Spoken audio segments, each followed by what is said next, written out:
So he just, like, had a fucked up eye the Yeah. rest of the... Mm-hmm. Alright.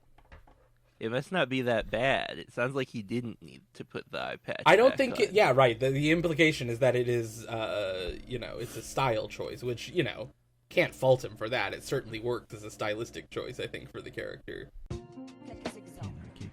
Fellini, Buñuel, Scorsese, Coppola, Tornatore, Kusturica, Lynch, Wenders, Chen Kaye, Campion, Wong Kar-wai, Tarantino, Kassovitz, Benigni, Les Dardennes, Moretti, Haneke, Noé, Loach, Malik, Audiard, Garrone, Sorrentino, Maïwen, Dolan, et tant d'autres.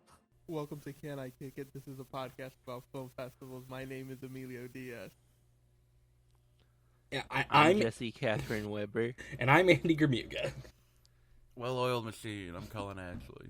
It's early. Hi, everybody. Yeah, hi everybody. Later on in the episode, we're gonna be doing a little Barbie Oppenheimer preview by talking about previous films by Greta Gerwig and Christopher Nolan. But 2 hours. before that, we're gonna talk some news. Real quick. We're more talking about The how lack of we're news, not right, talking yeah. about news. There was a Yeah, big we piece of thought news that has we been... don't have. Yeah. Yeah. And we maybe just... Well, let's start with the one piece of news that we do have, which is that Adam Agoyan's film, Seven Veils, with Amanda Seyfried, will be world premiering at TIFF, which leads directly into our first update on the Venice draft, which is that the first thing that happened, I think, is that Andy got a single point for Well, the first thing that happened was challengers. that you were denied a point by Les Miserables. Okay, I being was in going to it. put Sure. all of the points that I Okay. got denied Sure. together. Okay, well, all right. That's fine. Yeah. But yes, I did so get a yeah, point. you got 1 point for challengers and no more points. And then I will be receiving 0 points on the Radu Jude film, the Lodgley film, and the Adam Agoyan film, because all will be world premiering in a different place. 2 of those I feel fine about. The Lodgley one is still the one where I'm like, alright. Plenty of other points to go around Sure. for anyone, Mm-hmm. including me. Someone can get a point any day now. Well, there'll be a lot of points next week. Sure, when they announce their entire lineup. That'll be when most of the Yep. points happen, probably. What if- Yeah. what if Well, it's a single Not point? most, but many. What Yeah. if, what Sure. if just like every single guess is a flop? They just take rate. If I win with We get 1 to pick point... all new movies. I guess we do. We have established that we get to pick more movies. Right, we'll Yes. pick the comp movies that no one picked, so... Yes, which there will be plenty of. But yeah, so the main question now is, do we know any more than we did a week ago about how the strike will affect the fall festivals, which is, again, not the most important thing, but is a thing that we are thinking about. Right, and the thing that we are most going equipped to one of them. discuss, perhaps. Yeah. And, we're not necessarily equipped to discuss things like, will it end before they start, though the consensus at this point seems to be probably not, certainly for Venice. Right, and certainly not, long before they start. If it does end before they Yes. start, it'll be next Yeah. week. Here we go. Yep. That sort of thing. And so one thing that would have told us more is if TIFF had announced, rather than just that one Adam Agoyan film, their entire slate of special presentations and galas, which was what was supposed to happen on Wednesday. And I would have been surprised if we'd gotten a totally full, this is all of them, Right, but I did completely think they would do normal, more right, of yeah. this is 3/4 of them, and we'll have the rest when we know a little more. And instead they're just pushing it off till can't be that long. I think they sent out an email to some people yesterday saying that the schedule is not, which is coming out on August 15th, is not being delayed, so they can't hold on to stuff for too much longer. They could start announcing things other than special presentations and galas, which would be the things less affected, but that would be unusual for them to do this first. But there was also a Screen article more talking about Venice that was quoting an anonymous source in Venice who was saying that they feel like the last few days it's been like looking better every day in terms of what they think will be available to them, which, they said doesn't necessarily mean that's going to keep going until they actually announce their lineup, which is on Tuesday, I believe. Yes, Tuesday. But is a good sign. And, it sounds like studios do not have, a consistent... there are maybe some that are just we're gonna skip festivals, this doesn't make sense, and then also some that are just we'll plan for normal, and if there's still a strike happening, we'll just not have actors there. Yeah, because I guess there's the way I've been thinking about it is less TIFF doesn't know what they're playing, and more what they were announcing were special presentation and galas, and what galas implies is people showing up.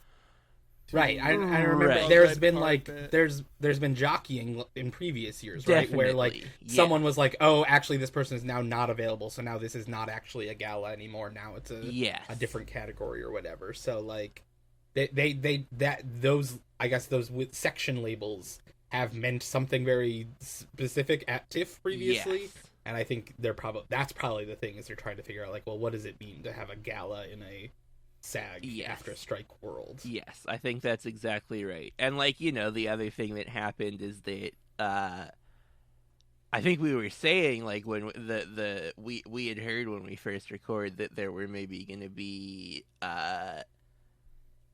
exceptions to allow promotion for, I don't know if they were using the word then, but truly independent is the word they've been using. And so we last week were oh, well, that doesn't count A24, but what we found out is that it does, at least some in terms of production. Counts. Yeah, right. Right. I mean, so this is the thing, is that A24 itself does not seem to be affiliated with AMPTP and seems willing to sign the interim agreement. Who is included in AMPTP is pretty opaque. Their website has not been updated in well over 10 years. It looks like, but it would include things like frequent A24 partner Apple. That's their part of the certainly AMPTP. Yes. And also, it is a lot of companies. They say over 300, and what I was able to find is that I think someone did some digging during the last WGA strike, and it's a lot of production companies run by actors or directors. So some of those may also not be eligible. Which, I'm sure there's co-productions with A24 with those as well. But yeah, it seems like there will be some opportunities for big movies, big-ish buzzy movies to have their casts there. And, that also doesn't mean that the casts are compelled to show up. They can still say, we're not going to show up unless it's in their contract, maybe. Right. I guess it is not also unclear to me, I don't know if we said this specifically, that if the waiver is simply for the production of movies only, or if it also would apply to promotion So of movies. so the waivers that it's first of all, it's not a waiver, Sure, it's them signing the interim agreement. So the interim agreements that have been signed so far have been for production, but they have said that will be available for promotion as well. Sure. Okay. I think SAG leadership has signaled that they are very willing to let people work on indie stuff, just as like a slight fuck you to the studios. What is it? Duncan something Ireland. He said like Crabtree. It is like the Crabtree, I think, is the middle. Yes, Duncan Crabtree Ireland. He said like, if all these companies are willing to sign the interim agreement, that is a signal that our demands are reasonable, which they are. Yeah. So yeah, I don't know. Like, there definitely has been some A24 isn't really independent, and yes, but clearly this is what SAG has decided is a thing that makes sense to do. So that seems reasonable. Yeah, I mean, I guess there's a conversation to be had about whether a place like Neon or A24 is quote unquote truly independent from an artistic sense, but I have to imagine from what they mean just functionally as how they operate. I have to imagine they qualify there. I mean, what they mean functionally is just that they are not affiliated with AMPTP. So yes, I don't know that they meet most other functional definitions, but that's fine. And we also, Neon may well be represented by AMPTP. We have not, they produce a lot less movies, so we have not seen anything about that yet. But yeah, I don't know. I generally do have the sense that there will be some effect, but it's not necessarily going to be huge. And as far as studios, it is probably mostly going to be the ones that aren't going to send their movies are going to be the ones that are thinking about delaying them, I would think. But then, Netflix is the one that I really wonder about, because it would surprise me if they started delaying things, because it's an obvious if other people don't delay things, then their whole thing is Netflix. Fuck and you, we're fine. Right, and also they don't need people to promote their movies because it doesn't matter if anyone sees them. Right, they have the algorithm to promote it. Right, I mean they do, but also it doesn't. They're the whole thing is it doesn't. The numbers are opaque. It doesn't matter. So yeah, but also I don't know if that means that they're but it also doesn't matter if we send them to festivals, but maybe it does if the little thing they can have is the early reviews. So I don't know, we'll see. I still think they will want all of these companies want to hit award season, and to hit award season you have to put your movie at a festival. That's probably right. Yes, I didn't right, I guess. The question does Netflix think they actually have serious Oscar contenders for this year? And I mean, there hasn't been any indication that they're pulling May December out of New York, nor has there been any indication that Challengers is getting pulled out of Venice.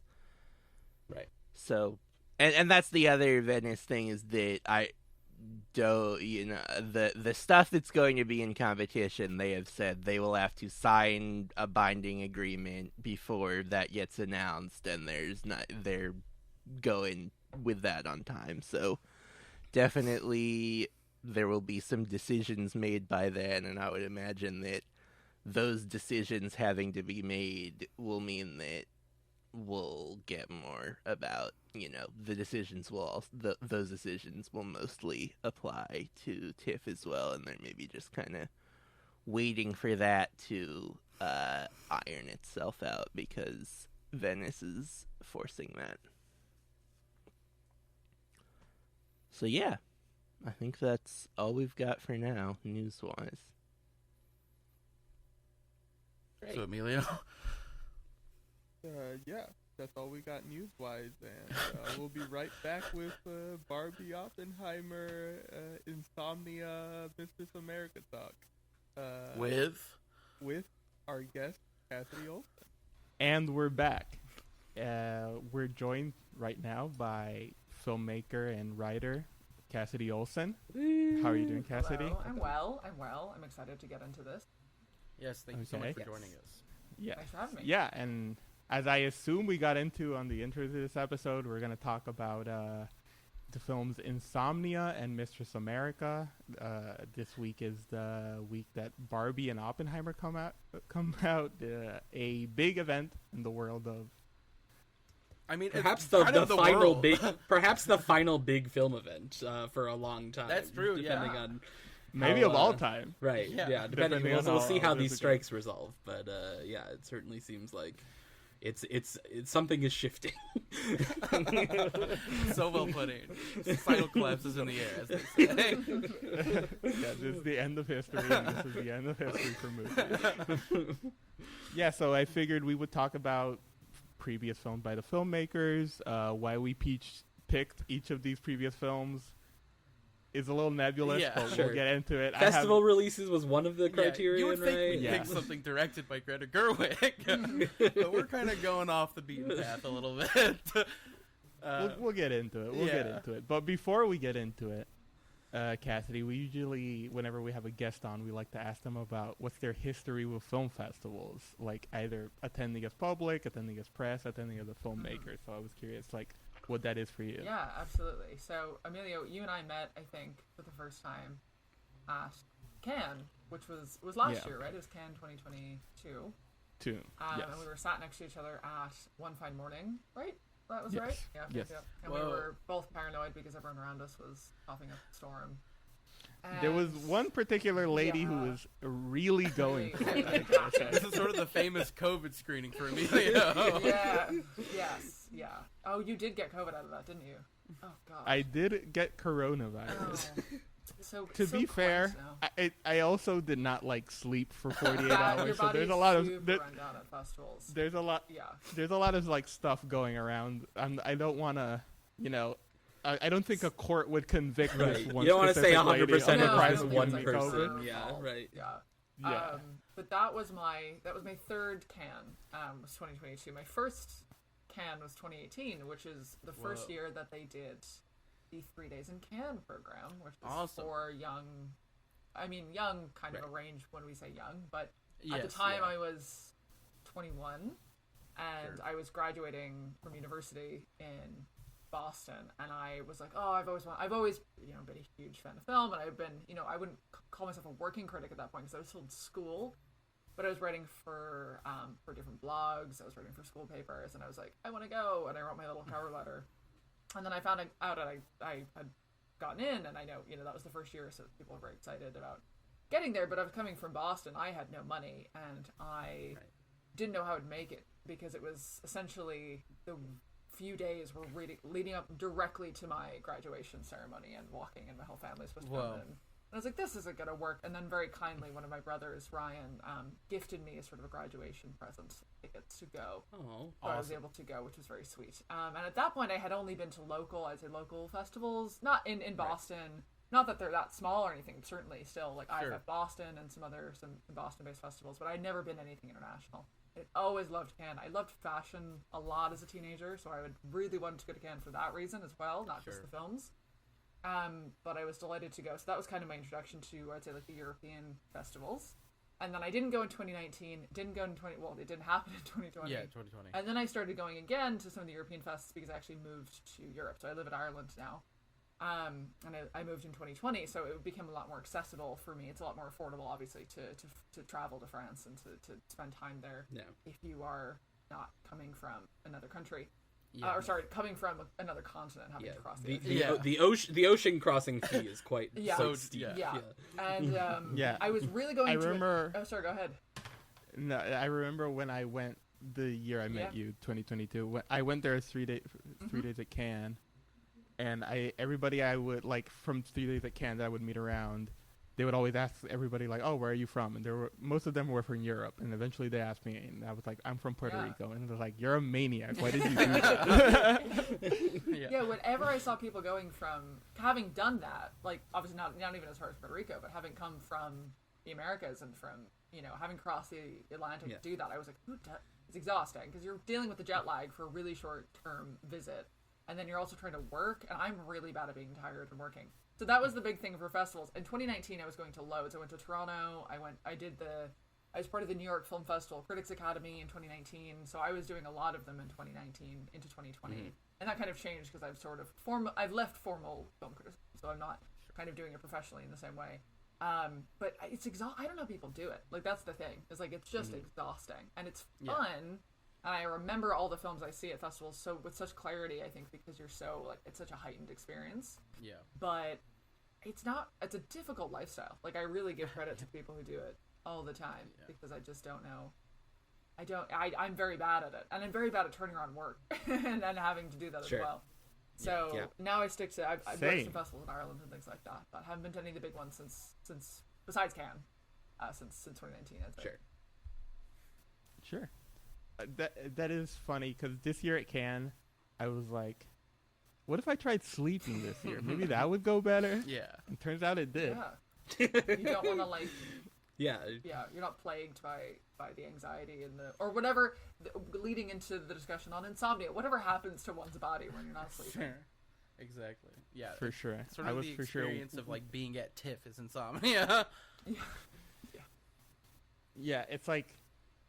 The idea of like a 10 a.m. screening is like much better than actually having to go to a 10 a.m. It's like, I'll just pack in as much as I can a day. It's just watching movies. And then it's like, well, no, you gotta like wait in lines and go stand everywhere, and you're like constantly running around. Watching 5 movies in a day means that you're watching 2.5 movies in a day.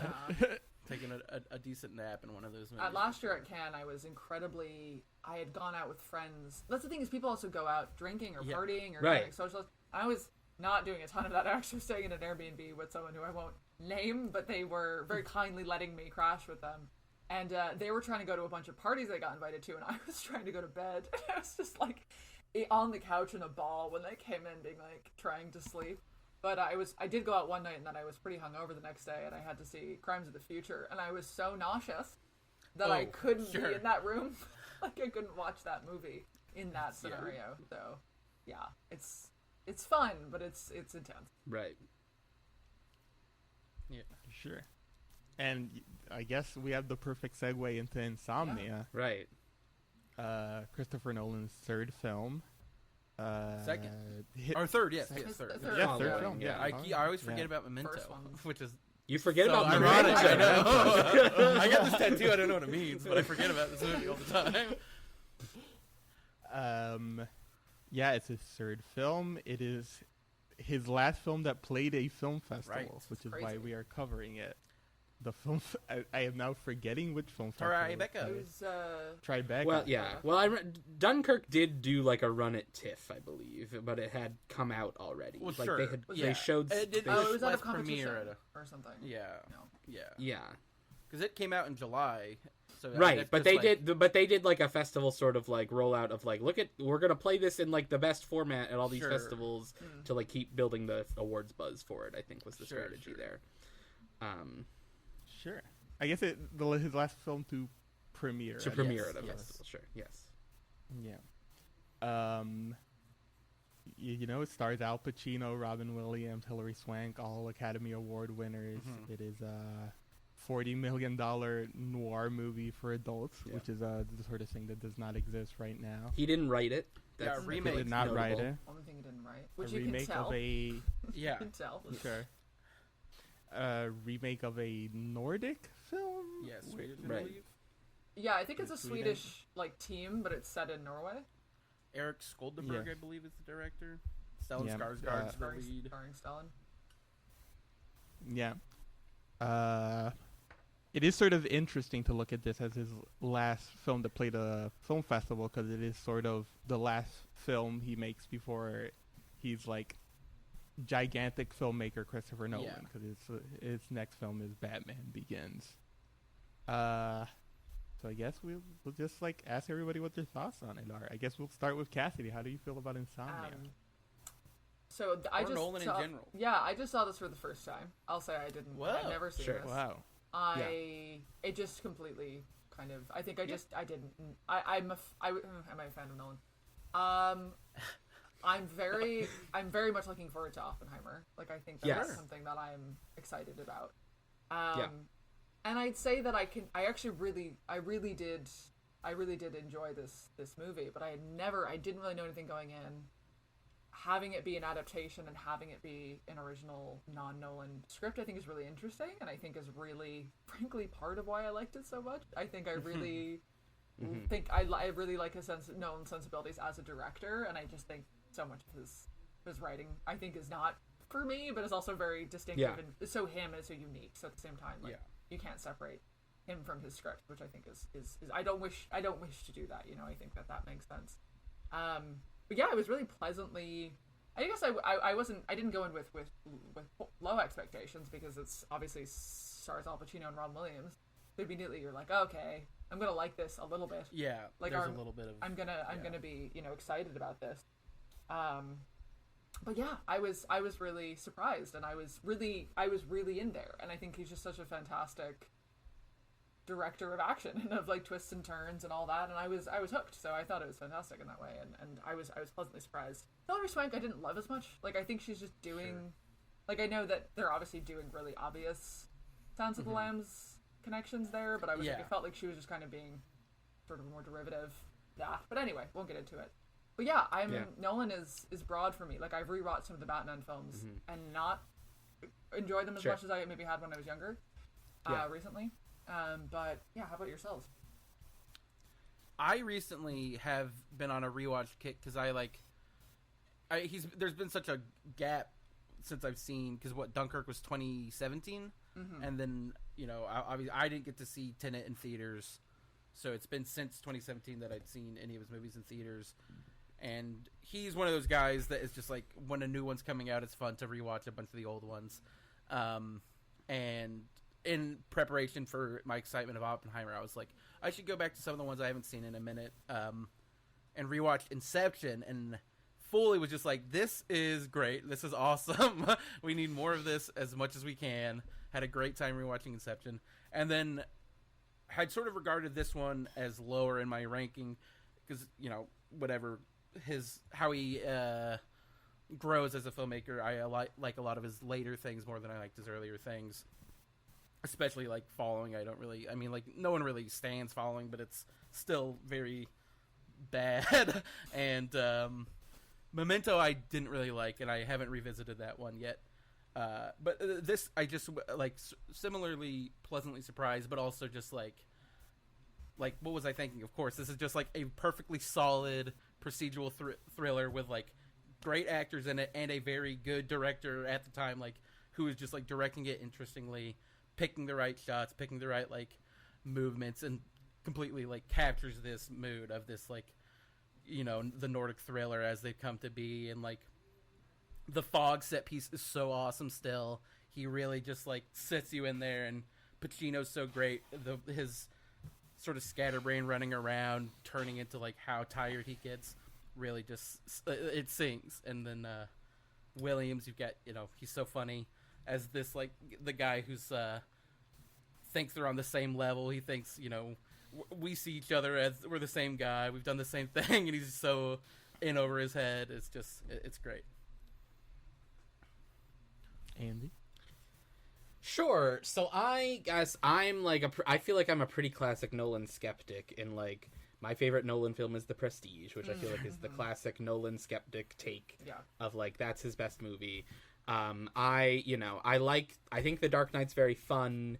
I think like Dark Knight Rises, I like a lot of the performances in it. I don't really like Batman Begins, and like Nolan as an ideas man, I struggle with. Like, I think Inception and Interstellar are like stupid. Like, they're like very dumb ideas that I what don't do you mean? like thinking. Like, Andy, do you I get just that think when it's raining, that is because they need to pee in their dream? I understand it. The I layers understand. here? Yeah, so many layers.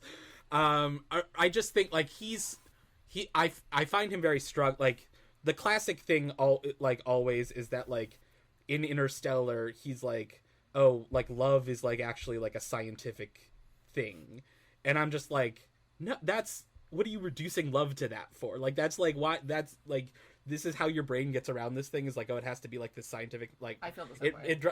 it drives me crazy. So I'm not like a big Nolan guy, and like I do like Dunkirk. I like and I'm excited for Oppenheimer. I do I think like Dunkirk I think like gets away from his like I often don't like his dialogues. There's not a lot of dialogue in Dunkirk, so that works. And I like and I do think it's like the fun like whiz sort of like the overall construction is like it's not about thematics really. It's just like a cool piece of construction that I enjoy. And then Oppenheimer I'm hopeful about. I do think like I like that time period I talked about recently. I've been rewatching WGN America's Manhattan, which I think is exploring a similar it's also exploring the building of the atomic bomb in a much more fictional lens. But I do like I think that's a fun time and place to explore, and I think him having history to stick to I think is helpful for me. Did you hear the thing that he said where he was like, well, there's no composite characters. That's where there's so many fucking people in this movie. Like, I just put everyone in it and, like, didn't cut anyone out. That's funny. But yeah, so this one, weirdly, like, the first time I watched it, I was like, this is boring.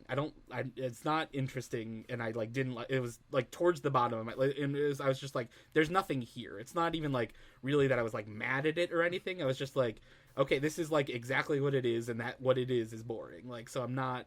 And this time, I like watching it. I was like a little more tied in until the moment when Pacino kills his partner, and then from that moment on, the movie just sort of becomes about something that I'm not interested in. Where it's like it's about his psychological state and like his like, and I'm like, I was kind of into the solving a murder thing.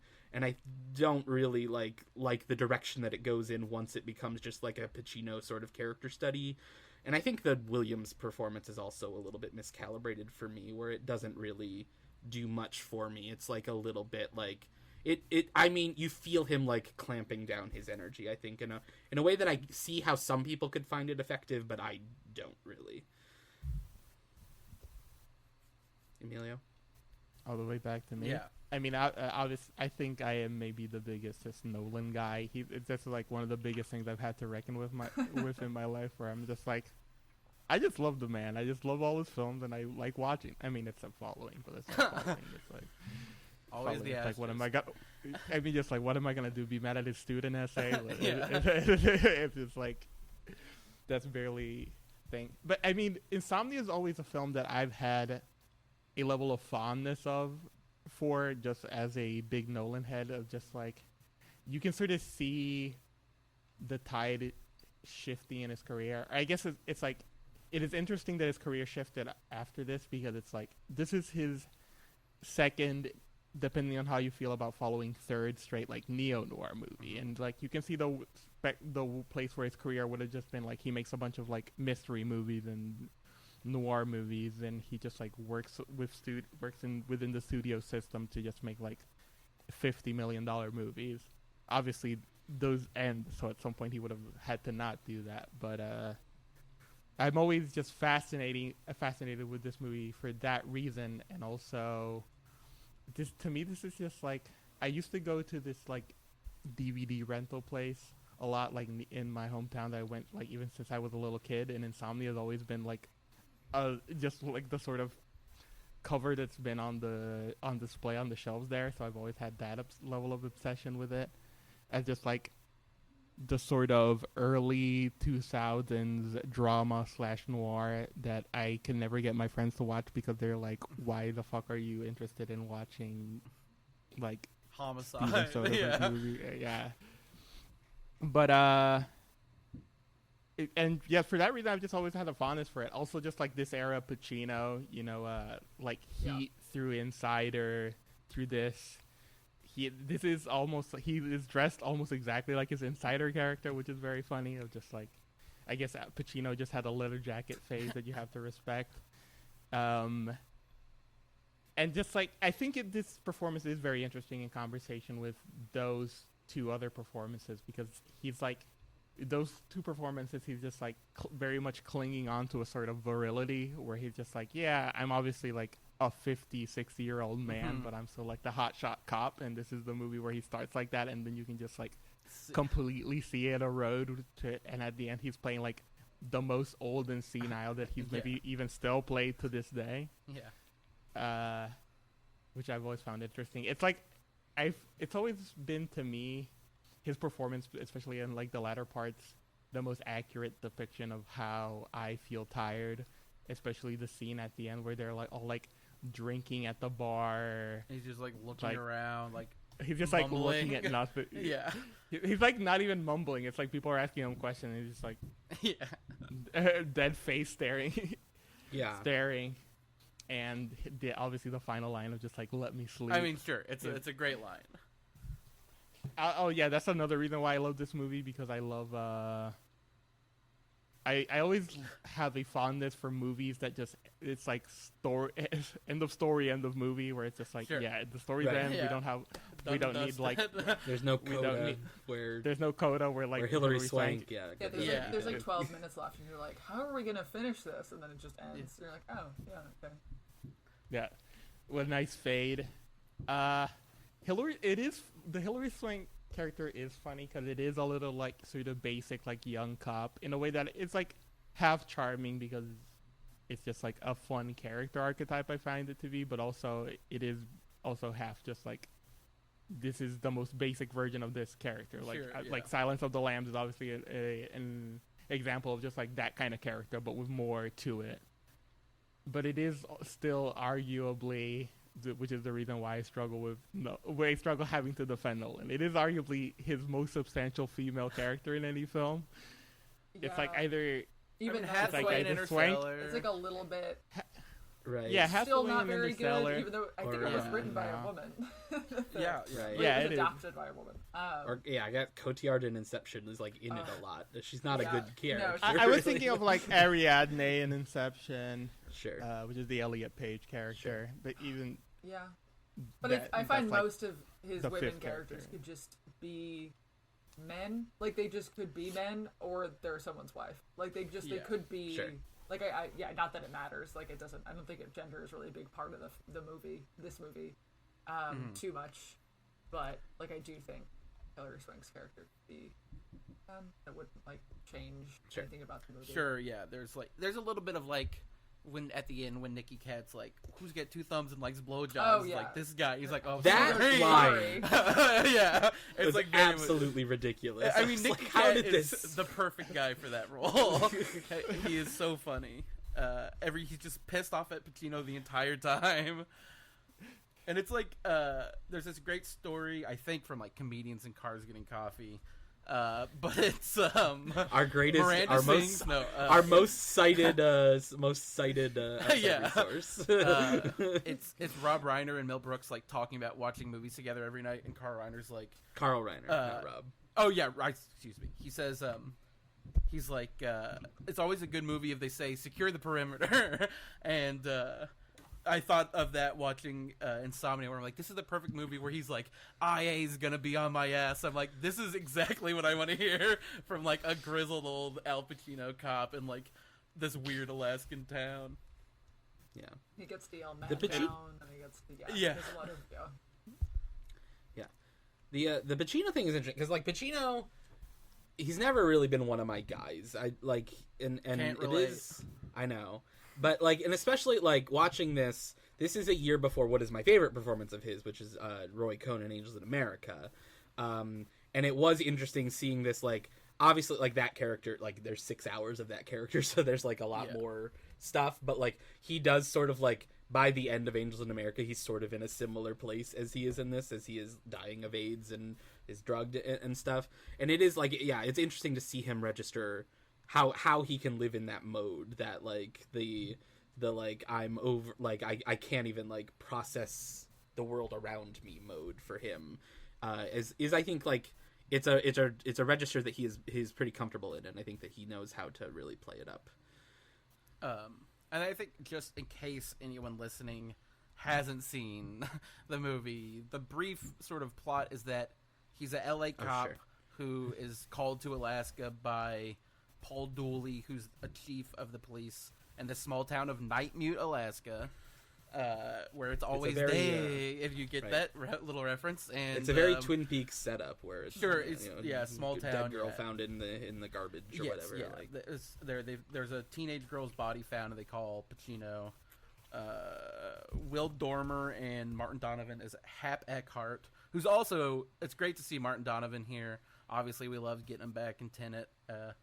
A little shout back for Nolan. It's funny that he's never brought back anyone else from this. Like, you would love to see Pacino show up as like right. There were all those Robin Williams Yeah. Batman villain sure. rumors. I mean, but that was that was a different internet, Andy. Those rumors weren't real. I mean, I'm sure they weren't, but certainly people were drawing the lines. But yeah, Yeah, I guess I haven't read. He's not a guy who gets interviewed often. I think even that. except now he's like all over the place. He gets interviewed, and I guess like with some amount of retrospect. I guess this specific movie just gets asked about very few times. But I do wonder like if you ask him what is it like to working with like Robin Williams? Yeah, what is the Nolan Pacino Williams conversation happen when he's like directing them on the ferry? Right. Yeah, because obviously there's like the whatever is the thing that's in the Heat special features, which is like Nolan's like interviewing De Niro, Mann, and Pacino. For like so it's like obviously him and Pacino have had, and he obviously reveres Heat, like that's like his. Yeah, he's remade it so many times or whatever. So you have to imagine he's like, I can't believe I got Pacino in this movie. Yeah, probably. But yes, Robin Williams' performance, to what Andy said, it's like, I can sort of see what Andy's saying. I guess I just like Robin Williams enough that I'm just like excited to see this register from Sure. him. I like Robin Williams. Like I think at the time of its release, it would have felt really major, and even if it wasn't perfect, it would have been like, oh my god. And now it's like, well, we know what Robin Williams' entire career looked like because right. And I do remember like this. This is around the same time as 1 Hour Photo, I think. Sure. Right? Yeah, it's the same year, I think. Right, where like that was like the big like Robin Williams like is showing us his serious side, like he's like playing these like dark, twisted, fucked up people or whatever. Like I don't know, I remember like seeing the photo and like obviously 1 Hour Photo is like a very physical transformation. He's got the for white him. hair. He's looking at the strip of film. We all know the cover. Right, and I remember that being like the overall image, and I think at the time I was like, well, I like the funny Robin, like I have Flubber on VHS. I guess that is more that thing for me where it's like I have no nostalgia or affection for funny Robin Williams. Sure, buddy. I don't really care. I gotta tell you, I watched Mrs. Doubtfire earlier this year and had a blast. There's some great. I watched the And Birdcage. obviously- I've been watching the Birdcage. Yeah. Classic. Oh, the Great Birdcage in is so good. I guess I've only really seen like Jumanji and Dead Again. Oh yeah, that. Oh, we Everyone we drink. might have Cullen brought up Dead Again. yeah, we might need to have a 20-minute digression into Kenneth Branagh's 1993 film Dead Again, where Robin Williams has a uncredited performance in one of the most insane scenes I've ever seen in my life. Yeah, it's really crazy. But yeah, so he's called to this village, this town in Alaska to investigate this murder, and the whole sort of gimmick of the movie, which they also got from the original, is that it's the time of year during the summer or whatever where it's always daylight, and so he's like he can't go to sleep. Early on, he's like, "Let's go to the high school." And they're like, "It's 10 o'clock." 10. And he's like, "Okay." Yeah. And then they're like, "PM." It's really good. There's another the great There's one. There's a lot of awkward exposition in this movie, but I do like that Yes. one. That one I think is fun. Like it's 10. Like no one says that. Right. It's weird that he doesn't realize it's PM. It is a really funny I feel like thing that they to have because they're all in America. Like it's funny because like in the other Right. like they're in the original I think they do cross a border. I mean like obviously like, Sure. like Swedes are also familiar with like Yeah. length of summer, but it was just a funny thing. Feels very like you're in another country and they're like it's Alaska, which is the Right. most Yeah. other country you can get. I mean, there. speaking of the first time I went to Cannes, that was like the crazy thing for me as somebody who lives basically near the equator when I yeah. went to Europe, and it was like it's 9 p.m. and it's still sunny where I out, live, and it's we're sunny all till having fun. 11 this time of year. So. Yeah, I used to Couldn't live in be me. Alaska. Oh. We don't really talk about That's this right. often. And I've been in the situation where I'm like, it's day and it fucking sucks. I want it to be night again. Where it's like, you'll be walking around at like 4 a.m. and it's just like, looks sort of like dusky out. It's like, well, the sun's gonna come up in 20 minutes and then it'll be daylight all again. I mean, you get used to it. You get like blackout curtains or whatever. But why were you out walking around at 4 a.m.? Andy, there's not a lot. Alaska still has suburbs, so there's not a lot to do when you're graduated high school. The great scene of him near the end where he's like taped up all the cushions on his windows, and Maura Tierney comes in and she's like, it's so dark in here, and turns the light on. It's like blinding. That's another great bit of physicality for Pacino, where he's like Daisy, like doing the Mr. Krabs meme. Though it's also like the other thing I was thinking of just like I sort of miss Wally Pfister, cinematographer, because I like It's a handsome movie for sure. Those shots at the beginning movie. of like the whatever, like the tundra, basically, of these like glacial structures is really crazy looking. And then Under the Logs is really great. Oh yeah, that sounds crazy. Yeah, great chase scene. I mean, you don't. This is the other thing. Like, you think about Nolan as like the big budget guy. Like, he's making the blockbuster movies, and obviously, he's taking that to his extreme. Where like, what can my fans withstand as like me making a blockbuster movie if it's gonna be, you know, this 3-hour movie about Oppenheimer making the bomb.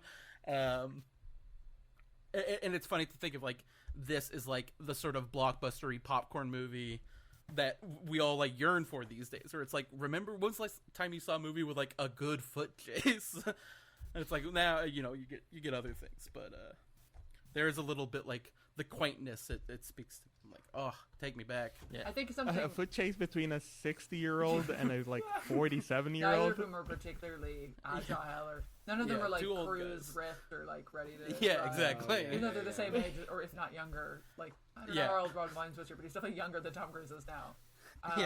Right. Yeah. One thing I think that I've said this about a lot of films I've talked about with friends recently that are kind of certainly from 2002, but even like 2012. But this film would now be a series. It would be a TV show. And sure. Like I mean, obviously, Scandi Noir has become such a, you know, you think about like True Detective or any of the other, or even like the Killing. Yeah, of course, like all the shows that were either successful in Scandinavia or they're completely unrelated to that. But like obviously, true crime as we know it is an entire massive genre, and this kind of crime noir is relegated, not relegated, but it lives on HBO and Showtime. It'd be a Mayor of Easttown situation. We can just draw the straight line, and now it's Alaska Daily starring Hilary Swank. Canceled, Cullen. Got canceled.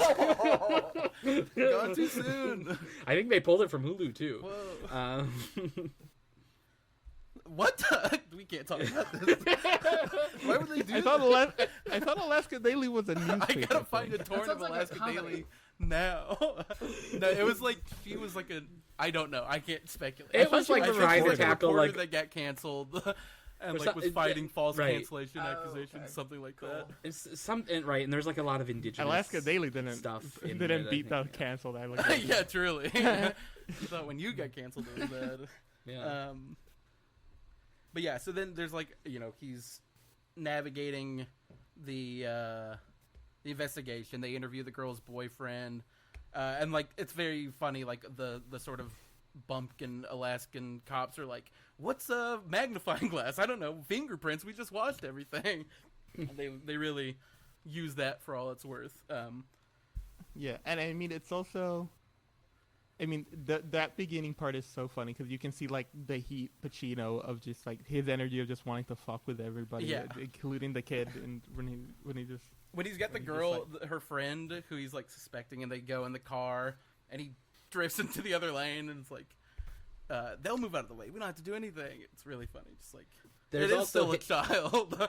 Yeah, there's also him like constantly dropping like little like pearls of wisdom to Hilary Swank, where he's like, "Motivation is everything," or what, like he like has all these lines about like or whatever. Right.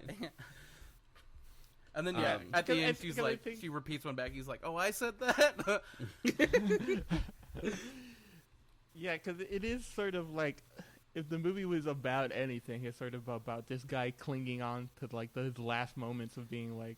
Right. Yeah. I don't think Cullen has said like there's an internal affairs investigation that is like about to like catch him as like having done unethical things to like bring in bad guys or whatever. Yeah. It was like planting evidence essentially. Like Yes, yeah. Right. Yeah. And then he finds out that his partner, who's with him in Alaska, is going to be brought in for questioning, and he's like gonna tell him the truth. Take the deal. Yeah. He's like they're gonna give me a deal or whatever. Then they go out. They're doing this big raid for trying to find where Robin Williams is, and there's the big chase through the fog, and in the mix-up of that, people shooting things. Very Silence of the Lambs, or rather very Heat-y, when the guy accidentally sets off his megaphone. Same thing happens in Heat when they're doing the stakeout. But then he accidentally shoots his partner, and the partner's like, "You did this on purpose." Yeah. Right. Or was it? I mean, I guess I never considered that it wasn't an accident, but at the end he's like, "I don't even know. I'm too tired to even know if I did it." Right. And then like Robin Williams I think that's just like him giving up more than anything. I don't think you're ever really meant to be like, did he kill him intentionally? Right.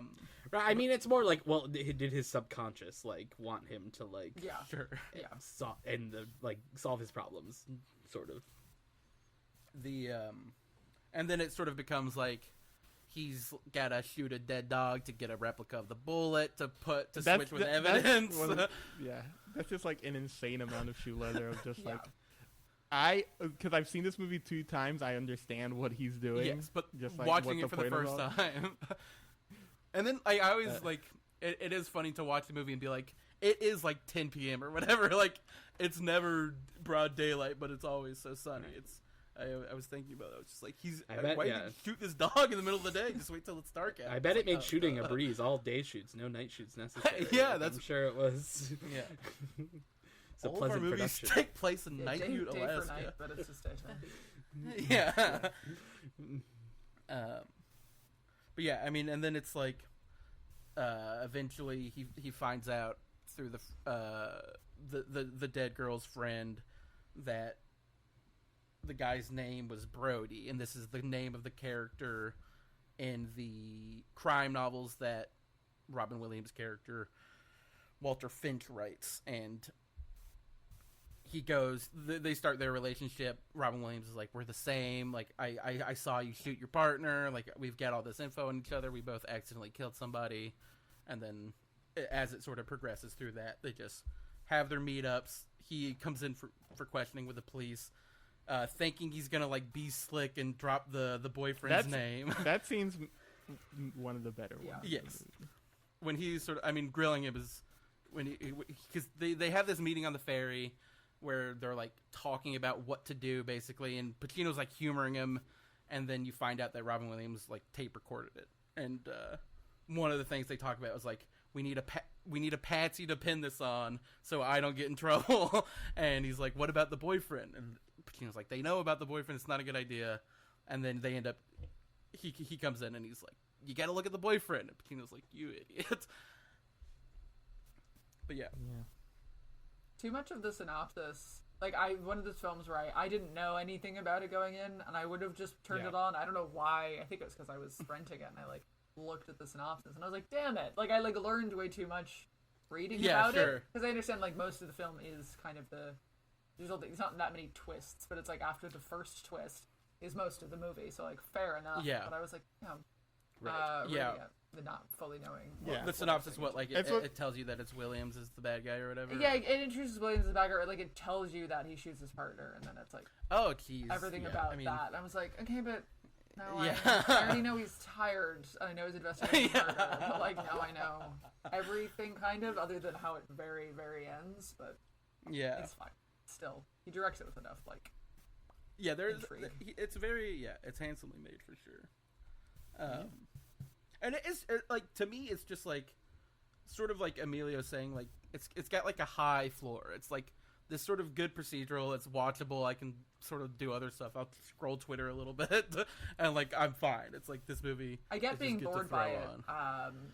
With the view towards Stone's career. Like, I think that's an interesting thing now, where like if you're a fan of Nolan and his writing and the kind of films he makes, you're gonna be like, wow, that was just normal. But now, as someone, there's people, I think we've expressed this earlier, so we've all kind of said this separately, but now it's like, that is, the expectations are it's so massive and kind of blown sort of out of proportion, that to see something like this I found it somewhat refreshing. And to see that he is still, like, you know, he was a very promising, strong director even before he was given hundreds of millions of dollars to make movies. Yeah, for sure. I mean, I've talked about it on this podcast within the context of like Soderbergh and appreciating just a defender of the normal movie, just like making normal movies. We need more of those. Which I didn't realize until. Oh, sure, yeah. Him like and Clooney. Clooney's on it. Yeah, sure. I'm Yeah, they had their. They must have acquired the original thing or something. Yeah, they were like buying a bunch of stuff, right? Yeah, they were like a weird force in the early 2000s. They had their HBO shows that they both it was like on K Street. K Street is the political one with like James Carville, and then the other one is I gotta watch that. That's probably something. I mean, we don't need to talk about Soderbergh, but Full Circle is great, and everyone should watch it. As someone who's seen it, and he's got another one. He dropped something that crazy. Just came out. But yeah, I mean, do we have any more thoughts on Insomnia? I think Paul Dooley's. It's great to see Paul Dooley. I guess thinking about like this at a festival, I think is interesting. Like, what festival did it play? It was a sort of fake. It was not a fake out, right? Not to say Tribeca's fake, but it came out. It was in a festival. It was in Tribeca, and then it was released 3 weeks later. Yeah, so it was like one of those sort of like it wasn't one of those where we're just gonna have the and premiere. Kind of the sense of like 8 months, 12 months earlier before its release, it was in a festival. This was just kind of the way they wanted to premiere it. Yeah, it's Hustlers coming out while TIFF is still going. Hustlers, Goldfinch both came out like that week. Yeah, sure. There's always one. Woman King was the one last year. Sure. Woman King came out so at the same time at TIFF that I thought it was a Netflix movie. I was like, I'll just throw it on, and then it was not on Netflix, and I had to really eat my words. Shout out to Martin Donovan. Yeah. He is. I guess he is the one person in this movie that comes back for Nolan. I feel like Nicky Cat might be in Nicky Cat. He's in Memento, so this is his second. He never Nicky played Cat. like a cop in Dark Knight or something. He might be in like Dark Knight Rises. Or that feels like a perfect role to give Nicky Cat. To the Wikipedia or to the. I'll look. It's funny because Oppenheimer as well is like mostly new players. Like even though there's so many people. Roderick Rules. Apparently, we all love that Nolan picked the guy who plays Roderick in the Diary of a Wimpy Kid movies and is like hyped about it apparently. No, I don't think he's in it. Yeah. Oh, he's in The Dark Knight as Shotgun SWAT uncredited. And we nailed it. Thank you, Nicky Cat. He should have been the Here's guy your who credit, says. King.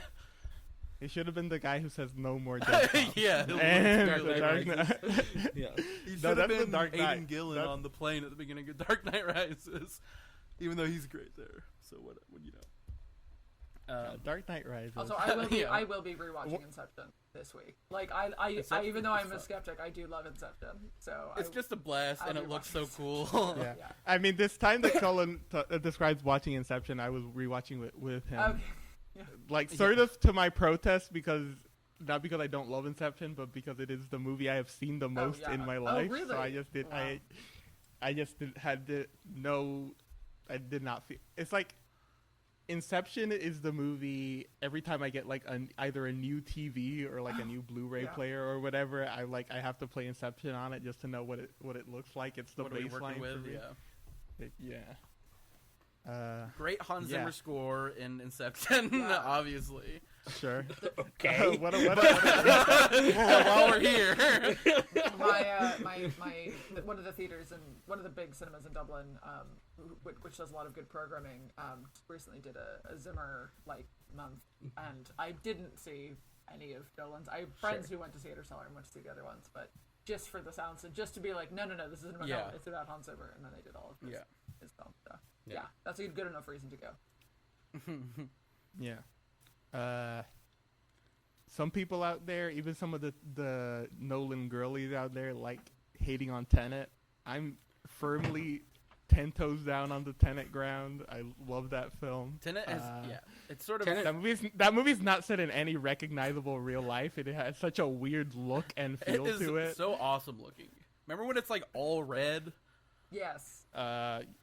Yeah, my favorite scene in it is when they're describing how they're gonna do the plane heist thing, and everything looks like it's set in like a Deus Ex cutscene. It has entered other Wally Pfister classic Moneyball and films I watch clips from on YouTube pantheon. A great Aaron Taylor Johnson performance in Tenet. Maybe the only good Aaron Taylor Johnson performance. Rethink this. Outlooking. Don't bring up Outlooking if you want to defend him. I don't know how I feel about Tenet. I saw it the one time, and I need to revisit it. But I did see it in theater, like when it came out here. I just moved here, and I was like, I can go to a movie again, and then you couldn't again for a year, but I did. That's a weird movie where I did the same thing, where it's like I need to go to the theater and watch it, and that first time I watched it, I thought it was pretty good, but I thought it was like obviously a weird experience overall. Yeah. And then I rewatched it at home when it came out. Like I could just download I could legally acquire a 4K copy of it. Yeah. And I was like, this is the good stuff. It's a great one to just see again. I just get more and more annoyed as it goes on. I mean, it's got a lot of bad stuff in it, for sure. There's a lot of stuff that the Branagh performance really makes me mad. I mean, the Debicki stuff doesn't work at all.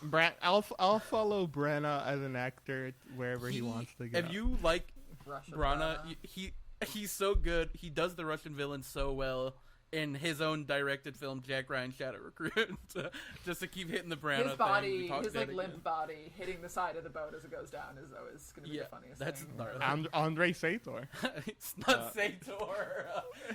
I truly am so terrible with character names in anything. I just refer to people by their actor. Yeah. And Andre Sator as the bad guy in Tenet is one of the few that sticks in my mind. Yeah, it's great. I guess that's obviously because it's a film where the main character doesn't have a name. Yeah, he's the protagonist.